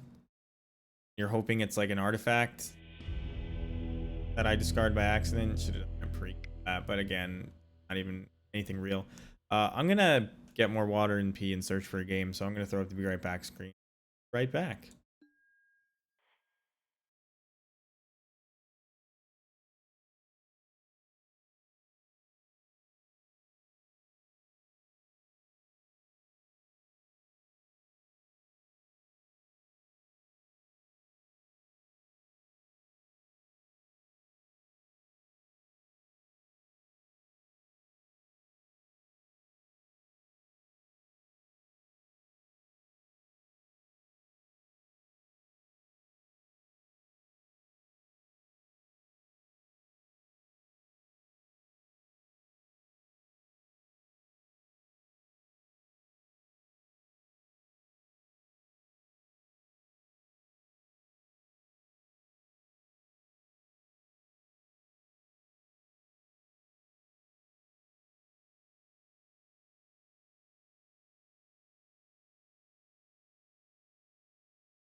I just realized I am probably still in the Elden Ring section. Nice. Magic the Gathering. 1, 2, 3, 4 o'clock. Alright, well, we changed our game. Playing against Snorlax.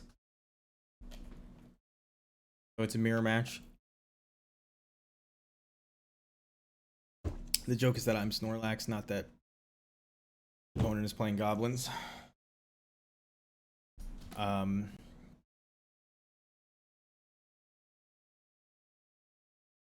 I guess you could keep this. I mean, of all the hands, they kept 7. I'm gonna keep this. This hand is too strong. If you draw 1 land, and you know, think it's good in this blue-red matchup too. I think unless I draw a land, I think I have to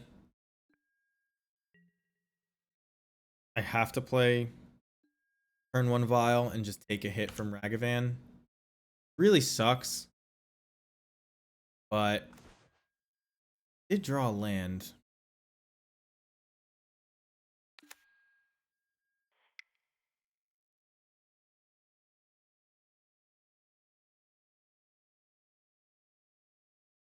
Makes it very difficult for them to advance their board in a meaningful way. Next turn. No, I think I just still. Because they can't really expressive iteration. They're gonna get like Delirium on their Dragon's Rage Channeler if they have it. But if they're just on Ragavan and counter spells, we're okay. It looks like that's what's going on. So we made the right call. Means I'm not going to play 2 1-drops. I'm going to play this Sokenzan, play Mog War Marshal. Gonna Vial in the Mog Fanatic if anything should happen to them. They may dress down us. I haven't seen a lot of dress downs out of these decks lately. I think they've moved them to the sideboard. I think mostly because Urza Saga is like not popular right now. So we probably won't see that game 1, but it's like the worst card it could have been, right? I don't know if I would pay Echo. Really not sure. Ragavan isn't going to hit us again quite some time. Mog Fanatic and Munitions Expert are going to get value. Another land would be a good draw, but then we kind of want to stop draw. Aggressive iteration, sure.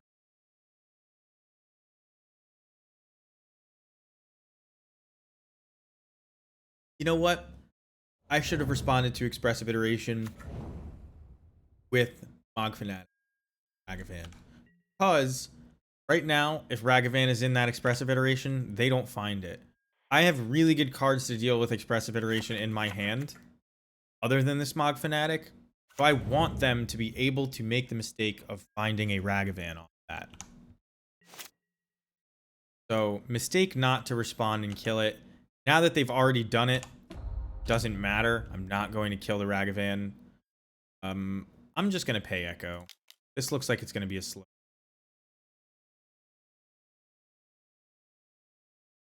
I'm going to swing with my 1 Goblin token.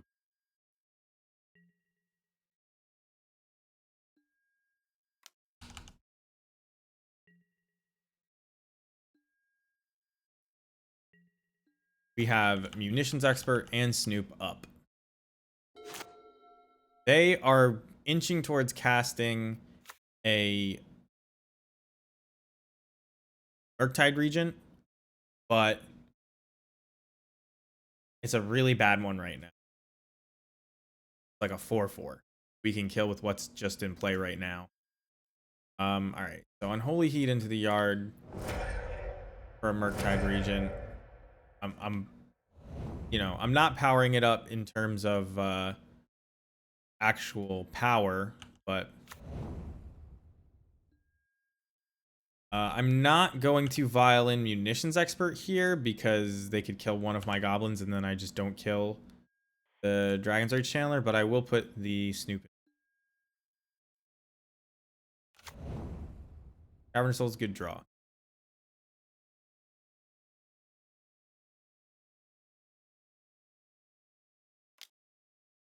Bolt my Snoop.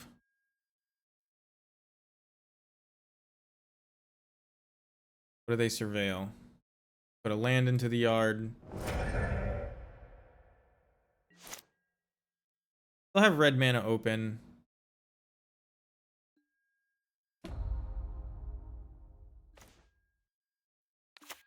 Know about that card, so play it.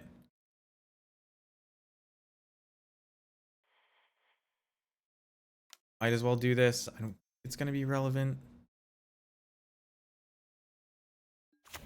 But we now need to find... Maybe I'm not supposed to kill this and just let it start attacking me. But I kind of need to find something to deal with Murktide Regent here. So they cast Counterspell just to Surveil, which leads me to believe they're trying to pump up a Murktide Regent they have in their hand.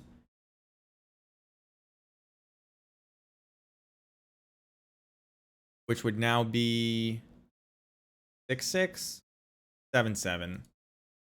Which will be hard to kill. But I think we can just get over the top with Pashlik Mons plus Slingang Lieutenant. That's my hope. They left it on top, whatever it was. They also, even if they don't have a Murktide in their hand, they would actually have done that because I have 2 Cavern of Souls and a Vial, so like all my stuff is uncounterable for the rest of the game, more or less.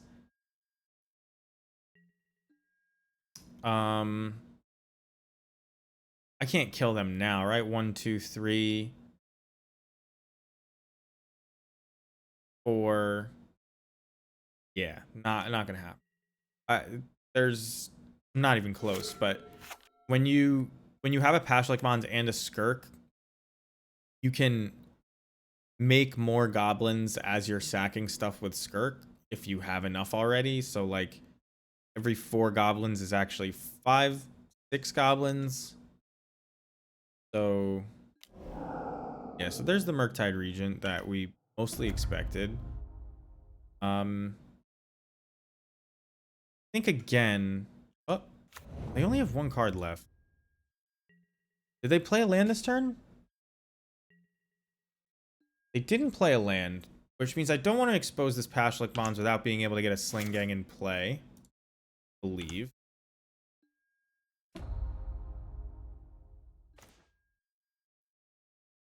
So 1, 2, 3, 4, 5, 6, 7. That's enough to kill. But if they respond, may not be. They respond to the Slingang tokens.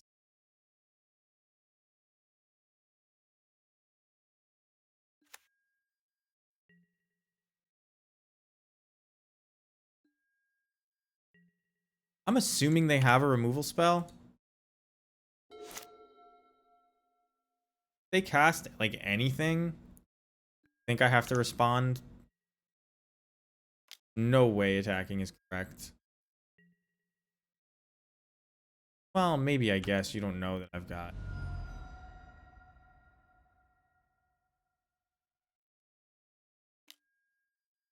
Caravan's fine.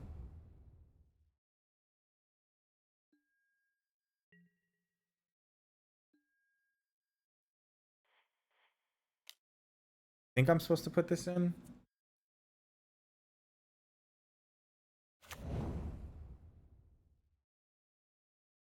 Because now I can just attack for the last couple points of damage. Actually, no, that's not how that works. Well, they're dead. Let them resolve, which means 2, 4, 6, 8, and 12. No life gain.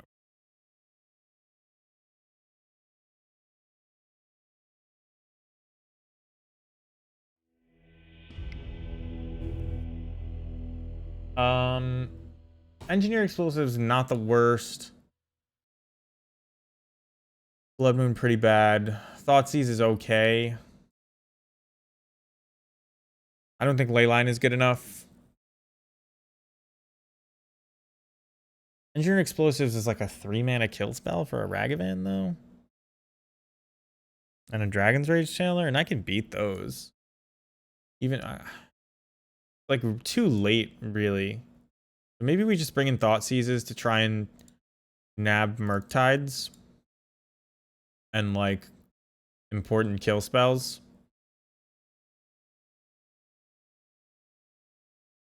Could see this EE coming in, but I don't think so.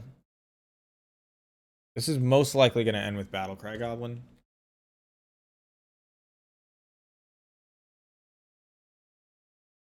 Might actually in the Magic.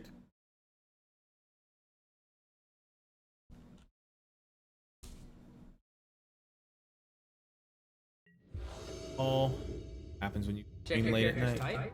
No, no, no, no, no, no. Here's my stream settings. Why? It's Magic. Well, we got to mulligan this one. Good as it was, we have to mulligan. We'll keep this one. I guess throwback. Back a fetch land. Tavern, a whole bunch of things to put in play. Something to kill their first threat. We're not great against a Ragavan turn. We'll get there. Don't want to get countered, and we want all our stuff to come into play untapped. So we'll play Den of the Bugbear first. And next turn we'll play Cavern. Gonna take a hit off Ragavan. Gonna suck. If they find a Mogwar Marshal, I'll be pretty sad because it's one of the best cards against us. They exile a land, so I'll take it. Maybe Archmage's Charm. Another Munitions Expert is actually a very good draw.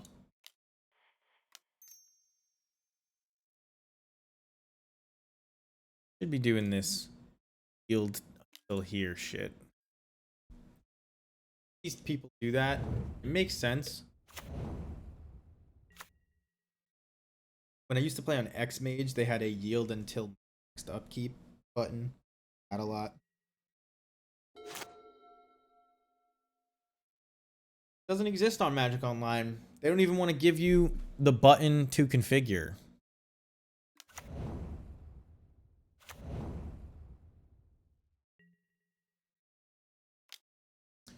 Yeah, I'll block.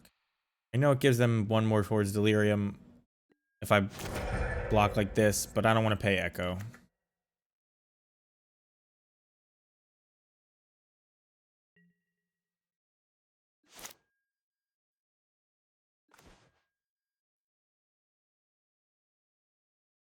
I'm gonna Thoughtseize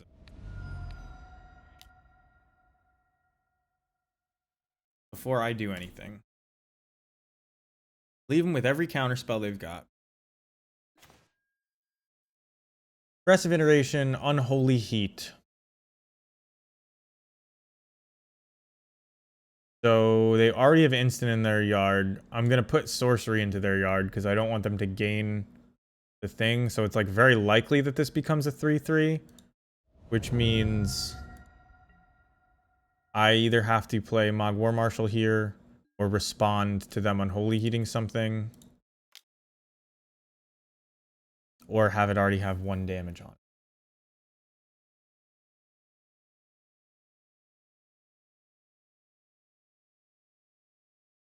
That was one of the better things Thoughtseize could have grabbed.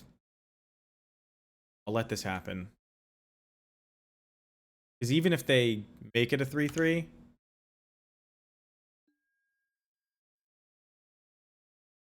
oh wait, that just makes it a 3/3 right now.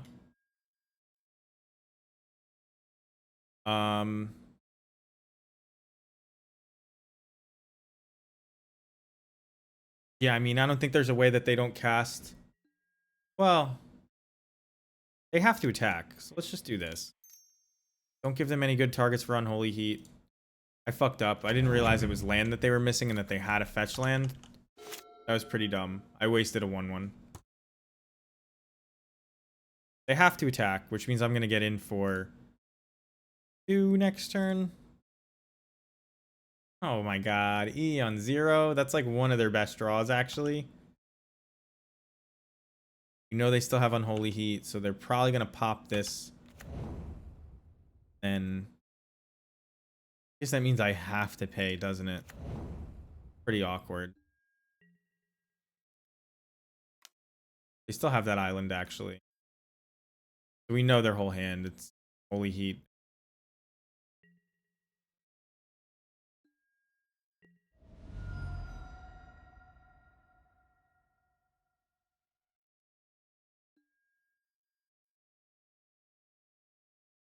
I couldn't have safely killed it by flashing in an export before damage because they could have unholy heated the thing attacking it, thing it was blocking, and then I only deal 2 to the Dragon's Rage Channeler.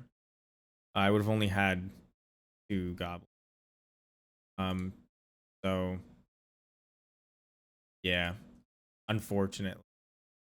I think I'm just priced into. You're the guy that Randy or Randall. Um, they didn't have to take. Yeah, they never heated. They never heated. Um,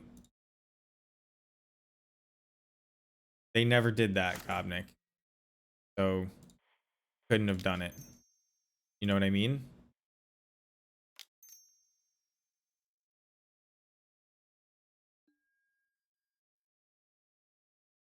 I'm glad you liked it though. I made that list live on stream a minute ago. Not a minute ago. Oh, I'm messing up because I'm talking to people and thinking about too many other timelines. I was supposed to shock in this blood crypt.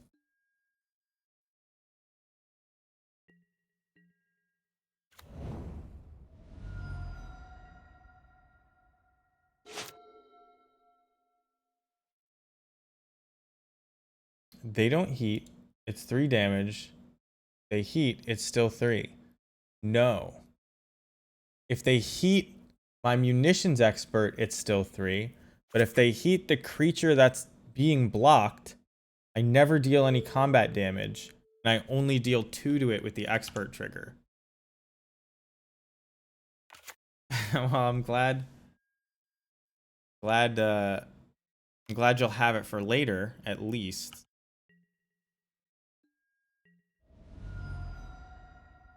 They're gonna win this race, so they don't actually have to do anything, which means I'm going to have to double expert. Oh, and this is a Murktide. 5/5 Murktide. Well, this will at least be a 1/1.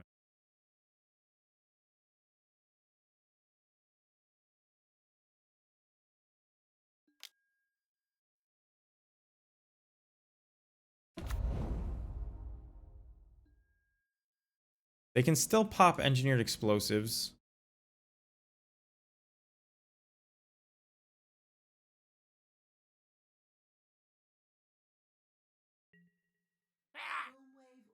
Thank you for the follow, Randy. It's all right. I didn't realize it until after I made the attack because it is a little uncommon. But yeah. So I'm dead if I don't do anything.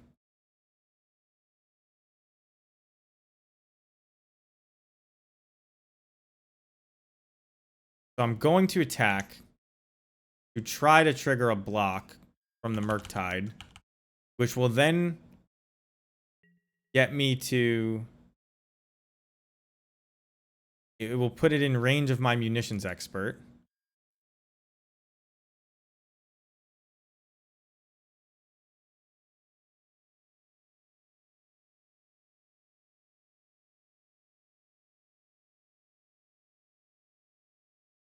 Yeah.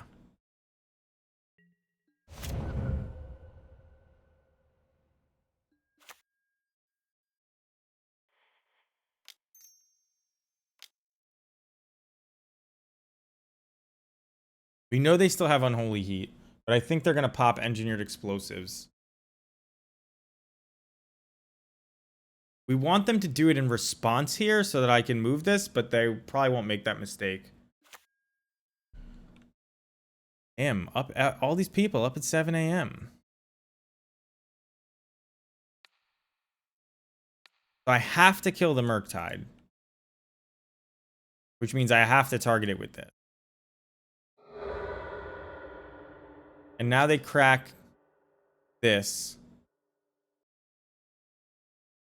and all my tokens will die, and I need to deal 4 damage to this. I can wait until after. I can do it now. It doesn't make a difference. I am so lucky that I get to work from home.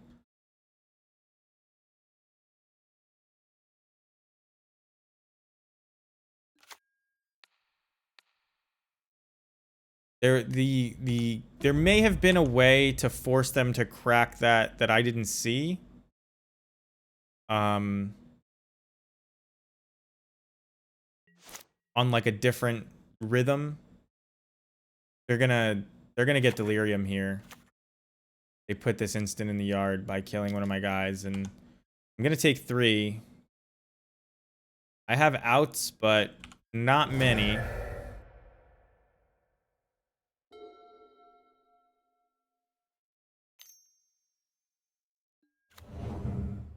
Well, now I think I have 1 out, and it's the engineered explosives that I put in my deck. So, how about that EE one time? Did put it in the board, right? No, I left it in the board. Oh, man. I don't think there's an out now.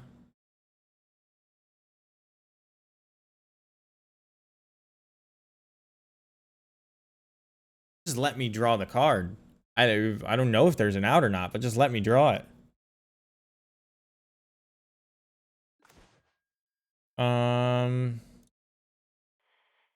Theoretically, maybe.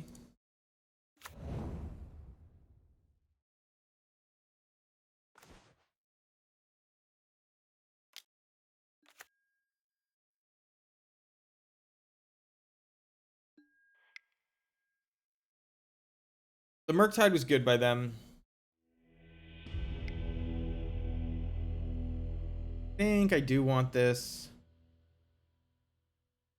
And I think this doesn't block very well, and now we're on the play. That's necessary.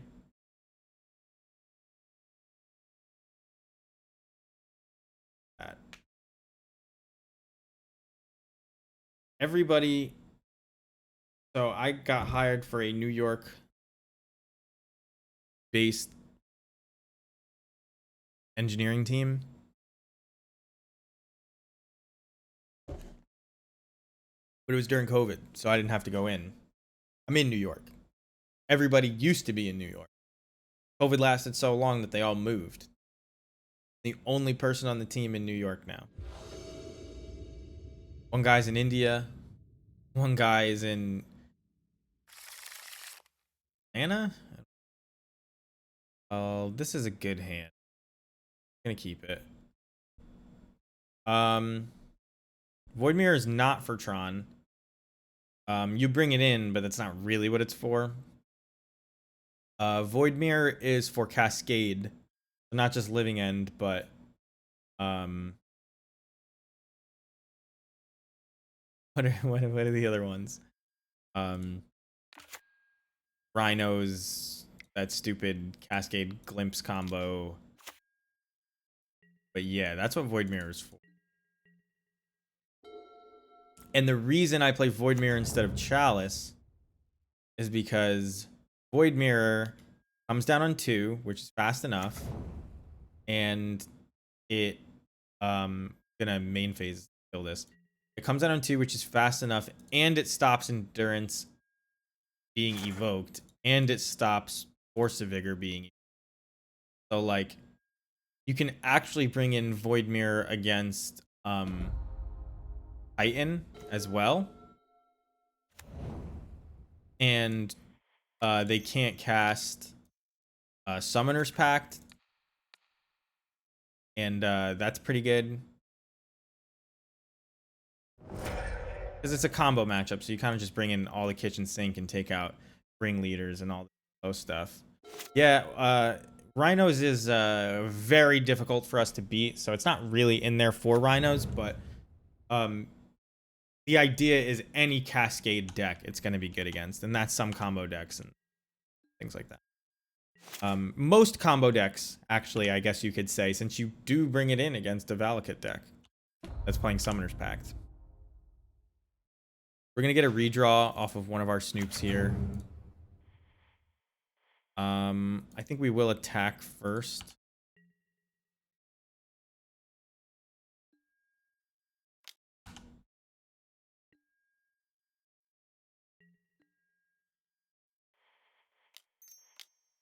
They almost certainly have the removal spell, given that I don't think I want to draw this cavern. One should be enough, especially with the active vial. I'm gonna consider looking for an answer to Snoop. A little strange. I assume they had it. Here it is. We don't have to let them know what we're drawing, but we're probably shuffling that away. And we're probably just vialing in another Snoop, right?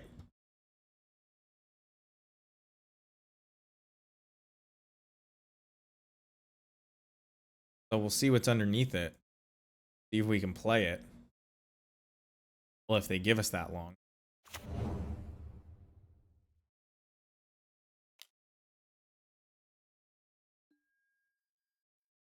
EE on Juan.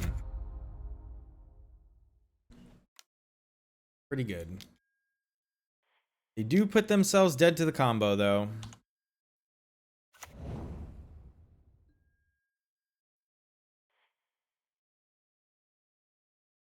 Yeah, definitely don't want to draw that. That's a good draw. That's a very good draw. Now, if they cast a Murktide, it'll be big. Harbinger. At least we get to clear this vial from the top, too. You don't really want to draw. Well, get something, though. Take those.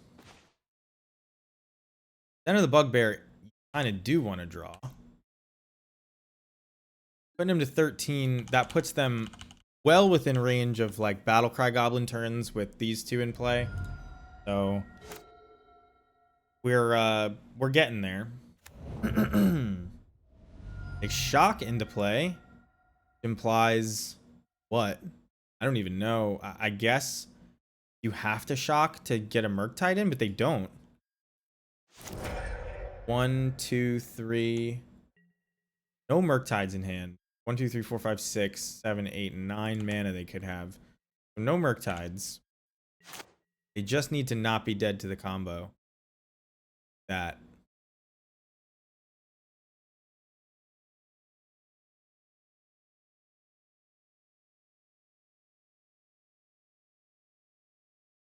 Is this worth more than 2 damage?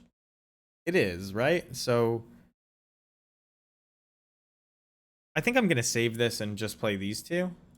Or just one of them. Unless they do something weird.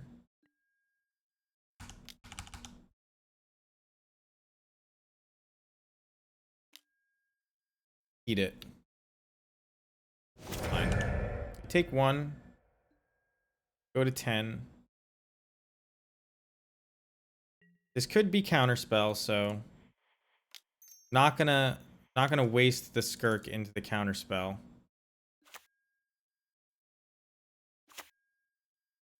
Probably not gonna pay Echo. The difference between 7 and 8 is probably not enough to do that. This could be a gigantic Murktide, though. They have 1 card left. Probably just a counterspell and not even an Archmage's Charm. We're gonna say no. We're gonna activate this Den of the Bugbear.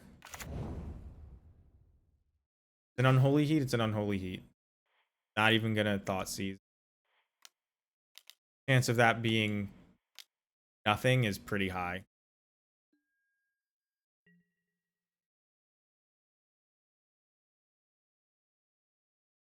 It is a lightning bolt.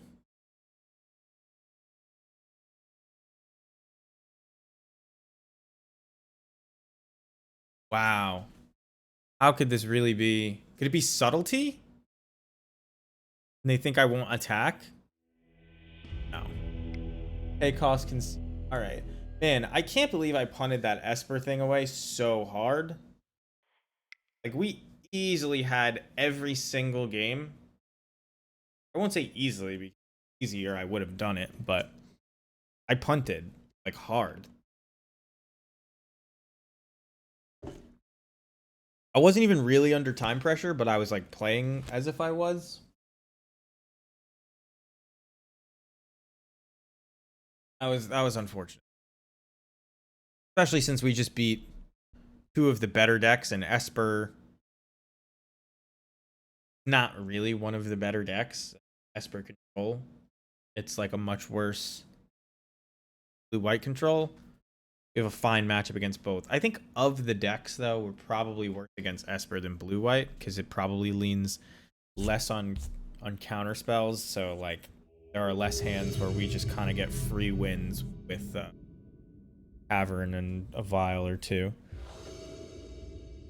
I would like to play first against Soft Boy. He's a Brushwagon. He's Soft Boy. They're an Obosh deck. Can we keep a one-lander with Vial against Obosh? I actually think we can.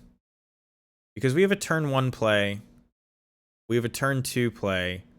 We play a 1-2 haster. Turn 3, we can block it. I think we can actually keep this. It's kind of risky, and I'm going to have to find a Blood Crypt on the off chance that I draw, like, a basic. But I do think that this hand has a high enough upside against Obosh. Now, Obosh is an aggro deck. They may just kill us before we really get out of the gate. But we have a play every turn, and they can't kill this. I didn't see many black cards, except they played the Scarab God. The Scarab God was what actually both my opponent and I, were playing poorly around. They... Good draw. And I'm very glad that I got the Blood Crypt, so I don't have to make this like a black land awkwardly. But yeah, the Scarab God. And it really gave them a ton of over-the-top late game. Like, evoking solitudes and things like that. Like, it just was good. Okay, so this is Skred. I don't think we have a good matchup against Skred. We're getting out a little bit early here. I'm calling it Skred. I guess they can't play... They're going to play the 3-mana Chandra, not the 4-mana Chandra. I think we're better against that than the 4-mana Chandra. I actually probably want to stack these in the other order, but...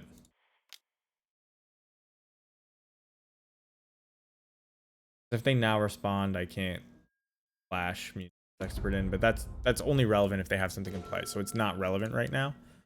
Just something I probably should have done or known.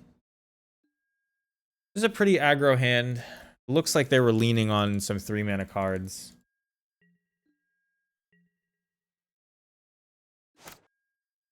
Probably Drown in the Locker. They actually didn't play any Drown in the Locks or Thoughtseizes, but they probably play Thoughtseizes in the board.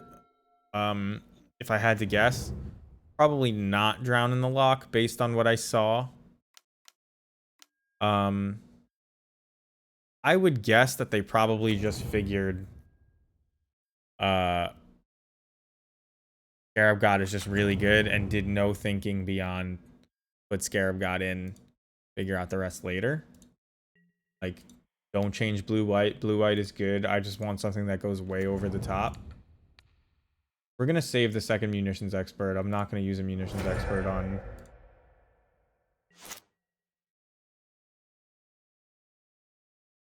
I guess I need to use this ability because I need to be able to play Matron. Well, there's Matron, which means now I guess I want to get Pashlik Mons.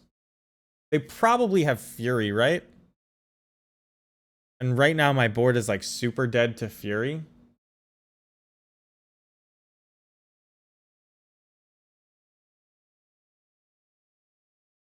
How do I remove a Fury? Yeah, I mean, I guess this is a fine play against Fury.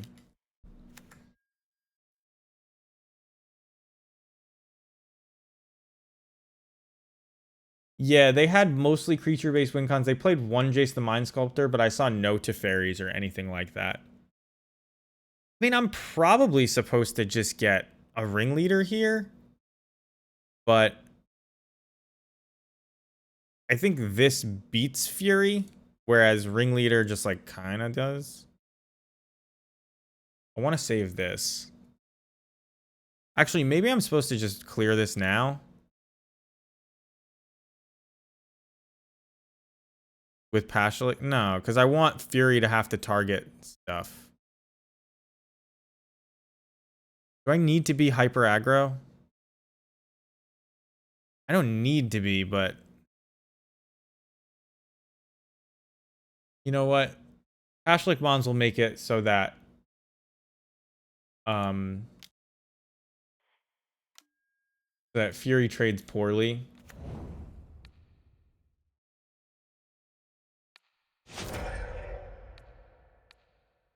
So let's just clear their board. If they have to evoke, they have to evoke. I'm gonna tick this vial up to 4. They'll kill, you know, Pashlik Mons and 2 1/1s. And is that the worst thing that ever happened from an evoked Fury? Probably not. Lightning bolt my Pashlik Mons. Well, now they just clear my whole board. So this is one of the worst things that ever happened from an evoked Fury if they do it. They don't seem to have it. Gonna tick up our vial, just hold up munitions expert, and start beating face.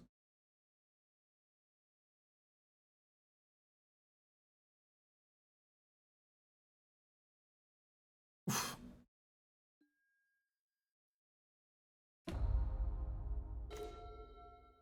That's a good draw.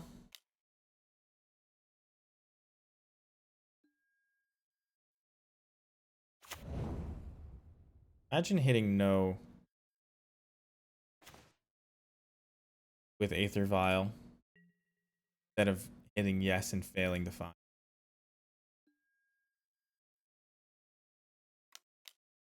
This was a very aggro start and finish. That's fine. Exiles it. Lightning bolt. Right? Kind of what you hope to see. We actually are fine. I think I'm gonna play this matron instead of this fanatic. Grab another ringleader. Filing in this ringleader just gonna be really good. Even if they play Fury, I can file in ringleader and then munitions expert and fanatic. Gonna not tick up. This is mono red Obosh is a deck. They're playing a much more controlling version, or they just have a more removal heavy draw, but usually it looks a lot like mono red aggro in Pioneer. They play Stomp, they play Fury, they play Stomp is, you know, the card. They play Seasoned Pyromancers, they play Lightning Bolts, Unholy Heats, Dragon's Rage Channelers, Ragavans. It's a good deck. They kept a hand that was all removal, and their Seasoned Pyromancers didn't draw them into much of anything. Obosh is the odd converted mana cost companion, yes. Doubles the damage of those things, so it makes, usually they play like I think we do want EE too. Usually they play, you probably want Trash Master just as a Lord effect, but I'm not sure it makes the cut.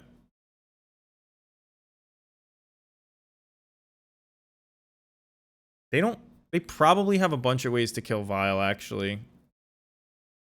There's like good artifact removal in red, right? You may just cut down this for the whole way. Could see removing this Kiki. I think that maybe too many thought seizes against what is essentially an aggro deck sometimes. Fact. Go back. I really would like to be able to nab Furies, though. If I can. Maybe we just don't need this many vials.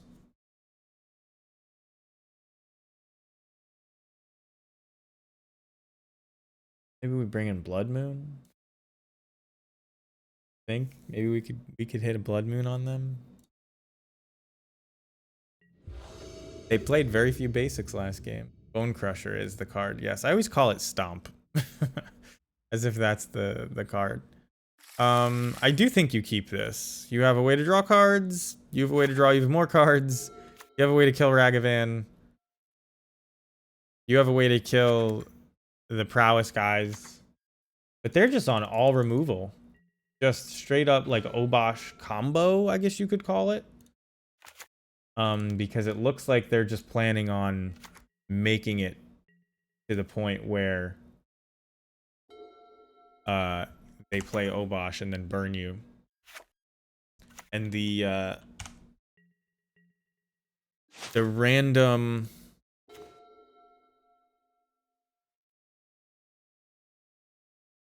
I'm just gonna shock it in. I'm gonna have to shock it in one way or another. The random lands from the land station also add to that effect. It looks like Soft Boy's been playing Magic Online for a long time and literally just loaded up a random deck and said, add 16 mountains, please. Because there's no way they picked Lorwyn and this card, you know what I mean?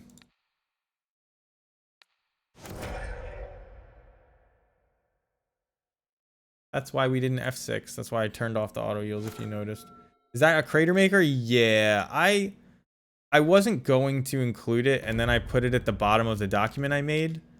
So I figured, like, I had an extra slot because I took out my Crazy Skirk sideboard plan. I had just seen a Hushbringer the other day that, like, kind of fucked my day up. I just included it. I need to get Goblins in play. I don't want to kill this. Although, I think I'm just going to untap and play Matron. A Blood Moon would kind of be rough for me. I wouldn't be able to make blue mana anymore.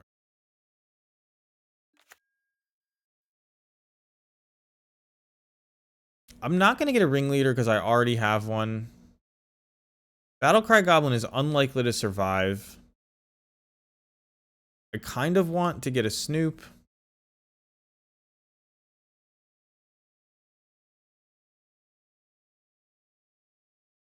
But Snoop is unlikely to survive as well.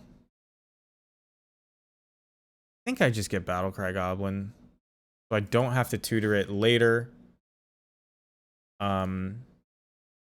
We just are now slowly trying to build a board. That's the new game plan. Blast Zone is like not great against our deck because it always starts at 1 and we have very varied mana costs.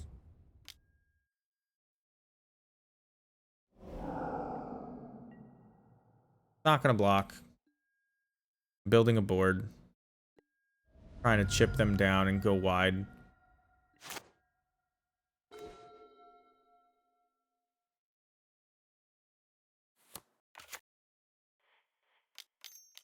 So I'll trade 3 for 3. If I can.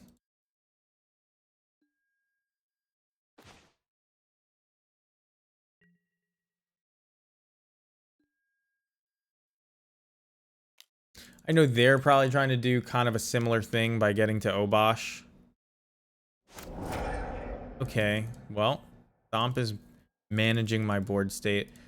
So next turn, I may just double Expert to kill Pyromancer and Bone Crusher if they tap out.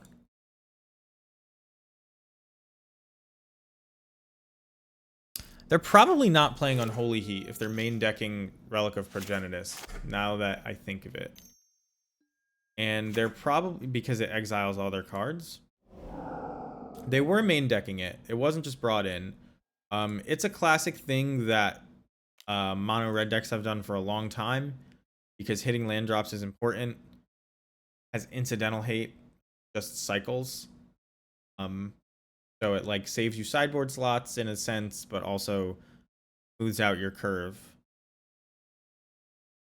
I know I have them from when I played them in Scred. So they didn't hit their land, notice. So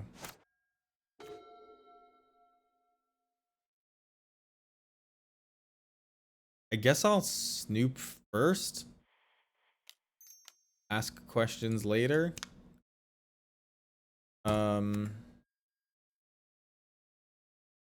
Oh, let's. Well, wait. If there's a munitions expert underneath this, I want to be able to play play this on the stack if they go to kill my Snoop. So I played my land first. There they go to kill my Snoop. I could kill my own Snoop to get rid of their Stomp, but I want them to waste the mana on Stomp.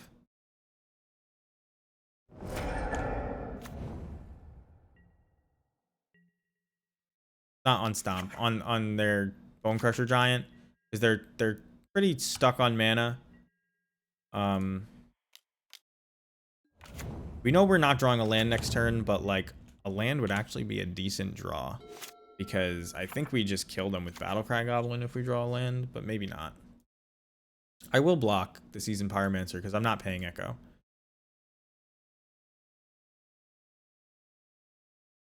Next turn, I believe... Okay, so they evoke a Fury, which is pretty bad for me if I'm being honest.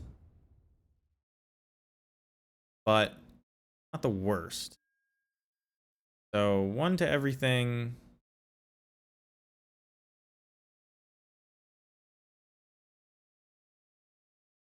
Guess I'm just supposed to kill this Elemental token. Because if the game goes long enough, I'm going to win. With this Battlecry Goblin. Take 2.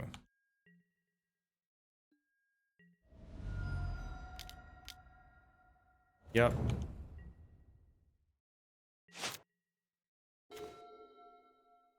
I guess I could double. I think I'm gonna Battlecry Goblin and Expert. Hit him for 1. And just expose this.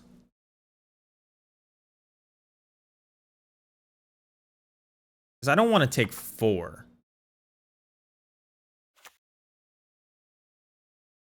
And they're tapped out now. So I know that, you know, this stuff will at least survive for now.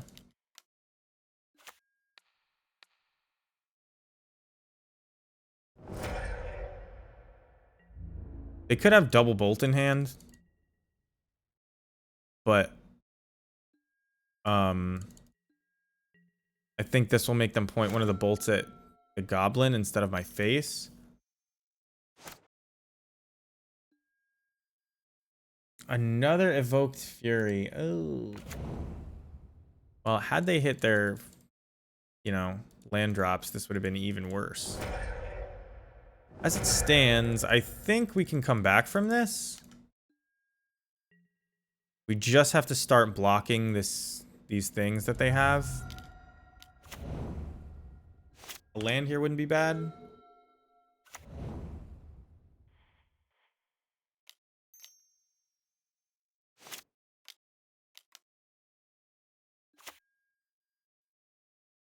Bling Gang is also not bad. Especially with this Kiki Jiki.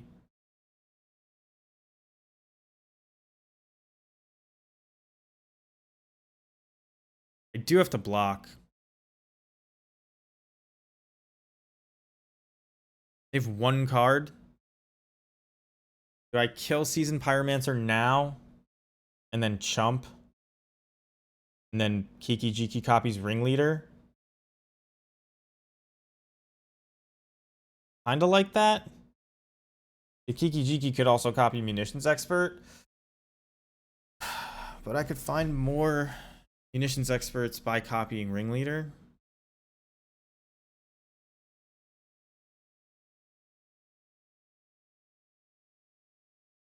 I think I have to do this now. Because so much of their deck is burn. And I can't go that low. And I have to force them to waste burn on my stuff.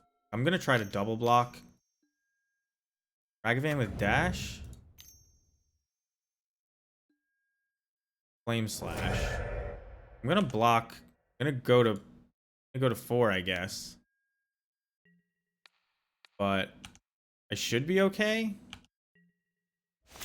Unless they draw a burn spell off the top. For the Sling Gang. 1, 2, 3, 4, 5, 6. Yeah, so I kind of just have to fade one turn.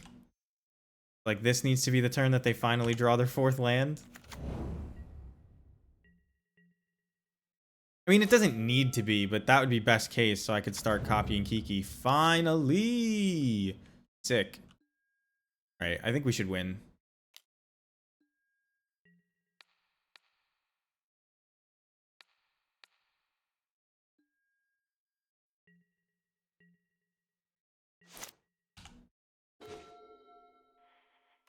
Not coming anywhere near casting that.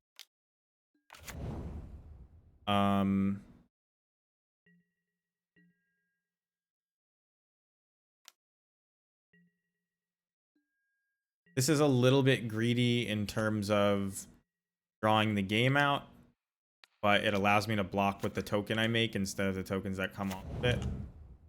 You lose 1 damage, but if I gain any amount of life off this thing, I'm in good shape.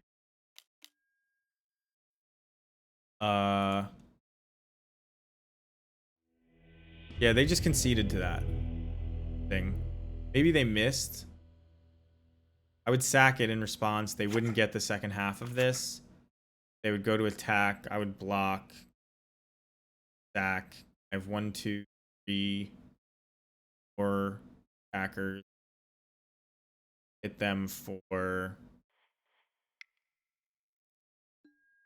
Hit them for. But I mean.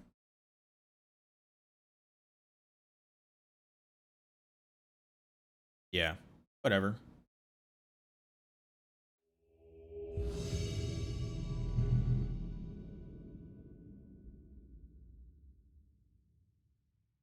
Well, it says this is supposed to be Ryung or Rung, or is it supposed to be Raving?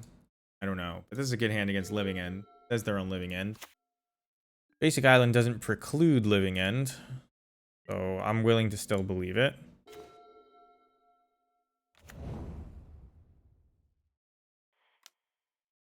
They know I have the Skirk Prospector. I would have put it into play turn 2 no matter what. It is Living End.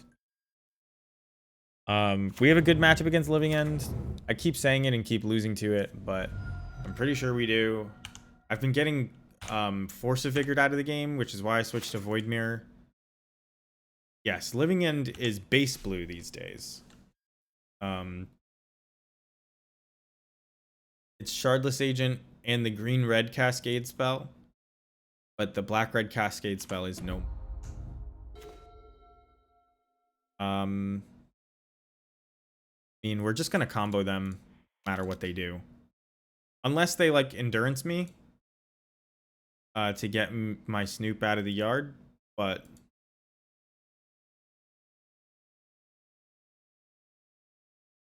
we'll see. That would just be kind of unlucky.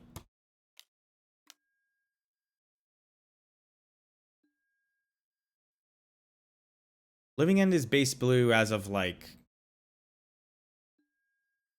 6-ish months ago. I'm gonna put this on the top. I have everything I need to win the game, I believe. I don't think this living end kill is going to be... Well, actually, might kill me really fast here. Subtlety is very good.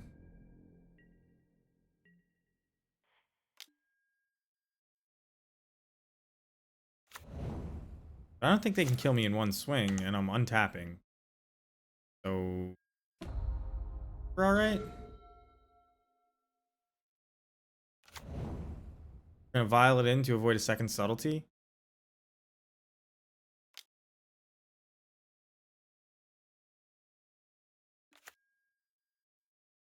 Back.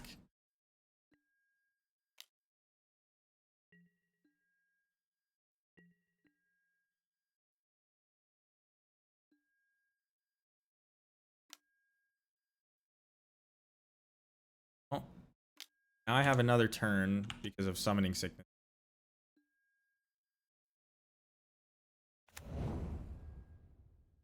Dock that in, which means I have another cycler. Okay. Thank you for the fly.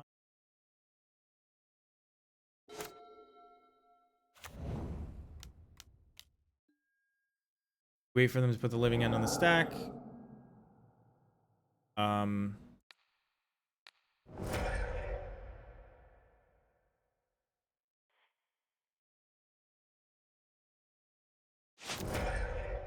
We're gonna get our board back.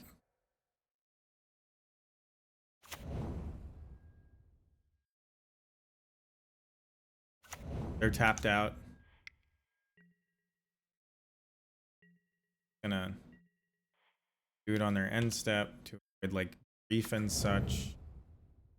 Somehow they had that. Let's see if we can make them extra salty. See if we can find a Boggart Harbinger underneath this. Even though I already have one. Salt points. No salt.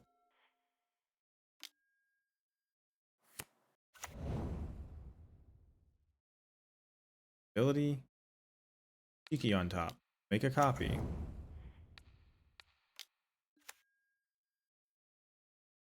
They have conceded. There are clearly enough great blue cycling creatures. How they ended up here. So we have a huge sideboard against Living End. Actually, Blood Moon is decent against them now as well. I never seem to be able to reason myself into room to bring it in. I don't really know. Maybe I don't need vials, but vials are clearly good. I mean, you're probably not attacking through stuff. We're just like trying to find a way to combo them out. Sometimes you need the haste from Battlecry Goblin. But like, this is when the cutting gets very hard. And so I usually just say, I guess I don't need Blood Moon. You know what I mean? But I think I'm gonna try it today. Let's assume Battlecry Goblin sucks. We don't need this many Mog Fanatics. Sling is better. We're just like really hyper comboing them. You don't need Fanatics, but Fanatics are good in that they can get stuff into the yard without... I think you keep this. You just need to find a Snoop before they kill your thing and you win.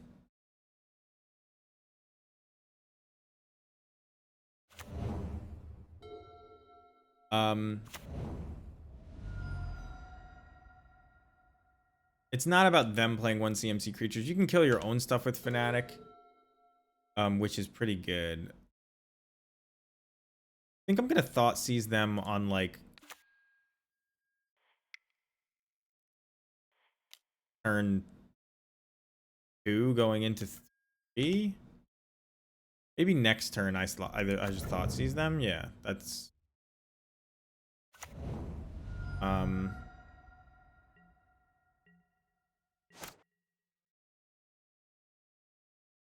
They shocked that in. There's a force of vigor. Couldn't have stopped that. There was no... Unless they found the green thing, I could have still had my Aether Vial, but that's unfortunate. Okay. I may be able to draw this game out a bunch, though.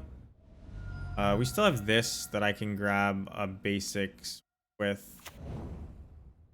I am going decently low. These all suck. They don't have... I mean, they're just going to cycle. They should have cycled both of these. Probably no way it's in. Now they just are one card less deep.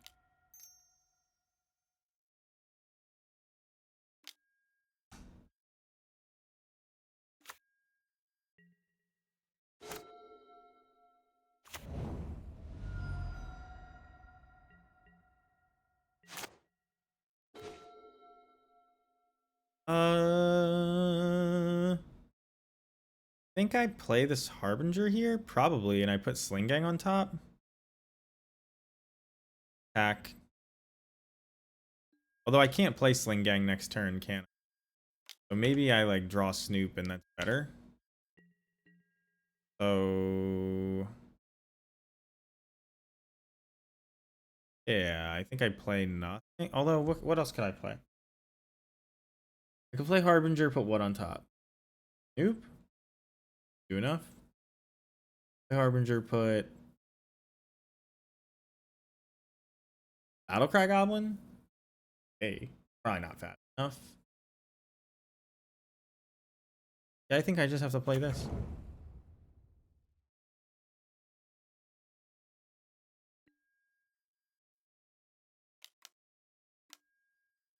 I said I've been getting killed by Force of Vigor. So now they have two 4/4s. I missed a point of damage by oh no, I actually did two dumb things. I missed a point of damage and I don't have my Mog Fanatic in play. Cause I was already had decided that I messed up. But yeah, this is a 2-turn clock. The 1 point of damage clearly doesn't matter. They have another 4/4. We're dead here. Not a fast enough blow. But that had I played Boggart Harbinger, I could have killed it with Mog Fanatic and then put something on top. Maybe that makes me not die. But there I died. Oh, Battlecry Goblin wasn't in the deck. Okay. That Force of Vigor was so painful. What can you do, really? Maybe I should have these Munitions Experts in over Fanatics, but I'm not sure. This hand is like super garbage, right? Yeah. I think you keep this. This is every hate card imaginable, but no pressure. You can't cast Thoughtseize, so I think we got to get rid of this.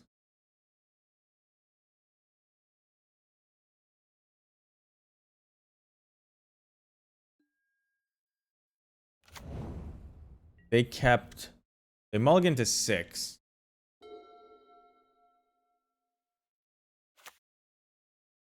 So I'm going to be able to get Void Mirror into the play. And then I'm going to be able to get Blood Moon into play if I draw a land. So even if they Force of Vigor my Leyline of the Void, I should still be able to lock them out. And I'll have a basic Swamp. Sick.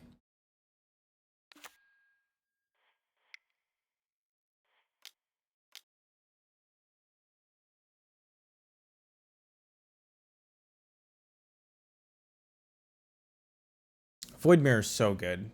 Void Mirror is so much better than Chalice.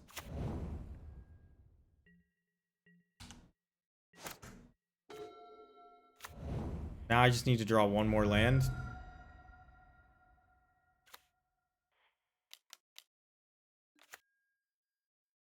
We are Black-Red Prison now.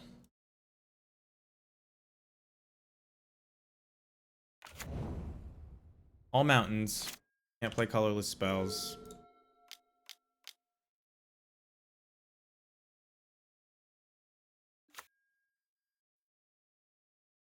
I mean, I feel like I'm just supposed to get Snoop because I can play it.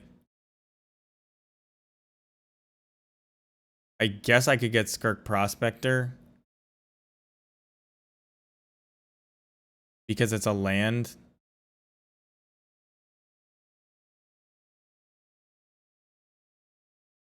We'll get Skirk Prospector.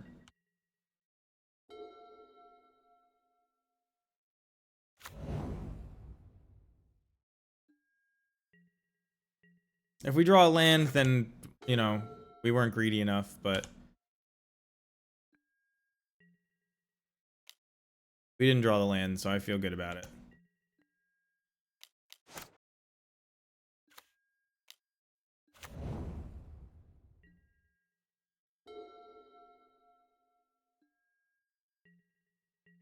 I really don't know what they could cast.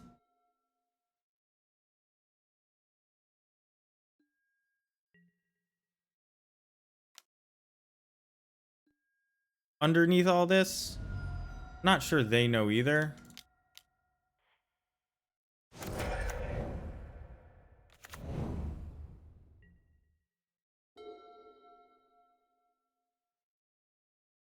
Yeah, they conceded. So, Love Noon is good against them. We 4-1'd. We lost a match where we punted. We'll crack these chests, I guess? I have no money, but that's how you make money, by gambling. What I was told. Anyway, thank you everybody for joining me. Randall, thank you. First time. Glad you asked that question today. It made me finally post the stock list, make it. If this is anybody else's first time here, consider following, get notification when we go live so you can come chat like everybody today. If you're watching on YouTube, do the same. Don't bother. I mean, you could subscribe to the YouTube channel, whatever. I just put it there because it's my Twitch repository and they delete them all eventually. Hang out with us on the Goblins Discord, and so you can see the link. I'll post the link in the description below, I guess, on YouTube. Clearly, I'm not good at that. Let's open 2 of these one at a time, and then the 5 we just got. 2 of these from, I don't know, random 3-2s. Dorikai Genesis Engine. Through 8. Could be my commander if I wanted to do that. Force of the Conclave. That's a real commander. This is what commander was made for. Commander was made for on the right. Made for commander on the left. Which one is better? Prognostic Sphinx. I actually think people played this for a minute. On a Blue Devotion standard. These are the ones we got tonight. A Strixhaven booster pack. A Luxor. I think Luxor is worth something. Crippling Fear. Shout out to Jay Brumbaugh. He loves that card. Plays it in Goblins all the time. Denizen of the Deep. Evacuation. A Myojin. Silent Sarah Angel. 45 play points. I think we low rolled this one. I guess this is like 3 or 4 tickets if I were to sell it. Maybe less. But sounds like we're in the business of cracking packs. So I guess we'll open it. I couldn't even tell you what's in this pack. Lorehold Command? Not a good card. Alright. Go Blank is the best card in this pack. Other than, I guess Rip Apart is decent. This is a Goblins card, actually. First day class. Popper Goblins. Play this one. So. Not the worst. Used to be a control finisher? Which one? The Sphinx? Yeah, wasn't that? Yeah, might have been the same standard. That might have been after. I remember it being played. I was in college time. Um, what is Luxier? Price Luxier. Yeah, yeah. I figured that's what you were. 2 tickets. Not worth anything. Um, maybe somebody will make that combo deck good in Pioneer, and it will go somewhere. It is a cool card. Kind of wish I had one in paper. But anyway, thank you again for joining me. Let's find somebody to raid. Probably gonna raid Bodingle if he's still streaming. Then he'll be like, "Oh no, I'm ending my stream right now because I have to go work tomorrow." Not even still streaming. Oh yeah, he is.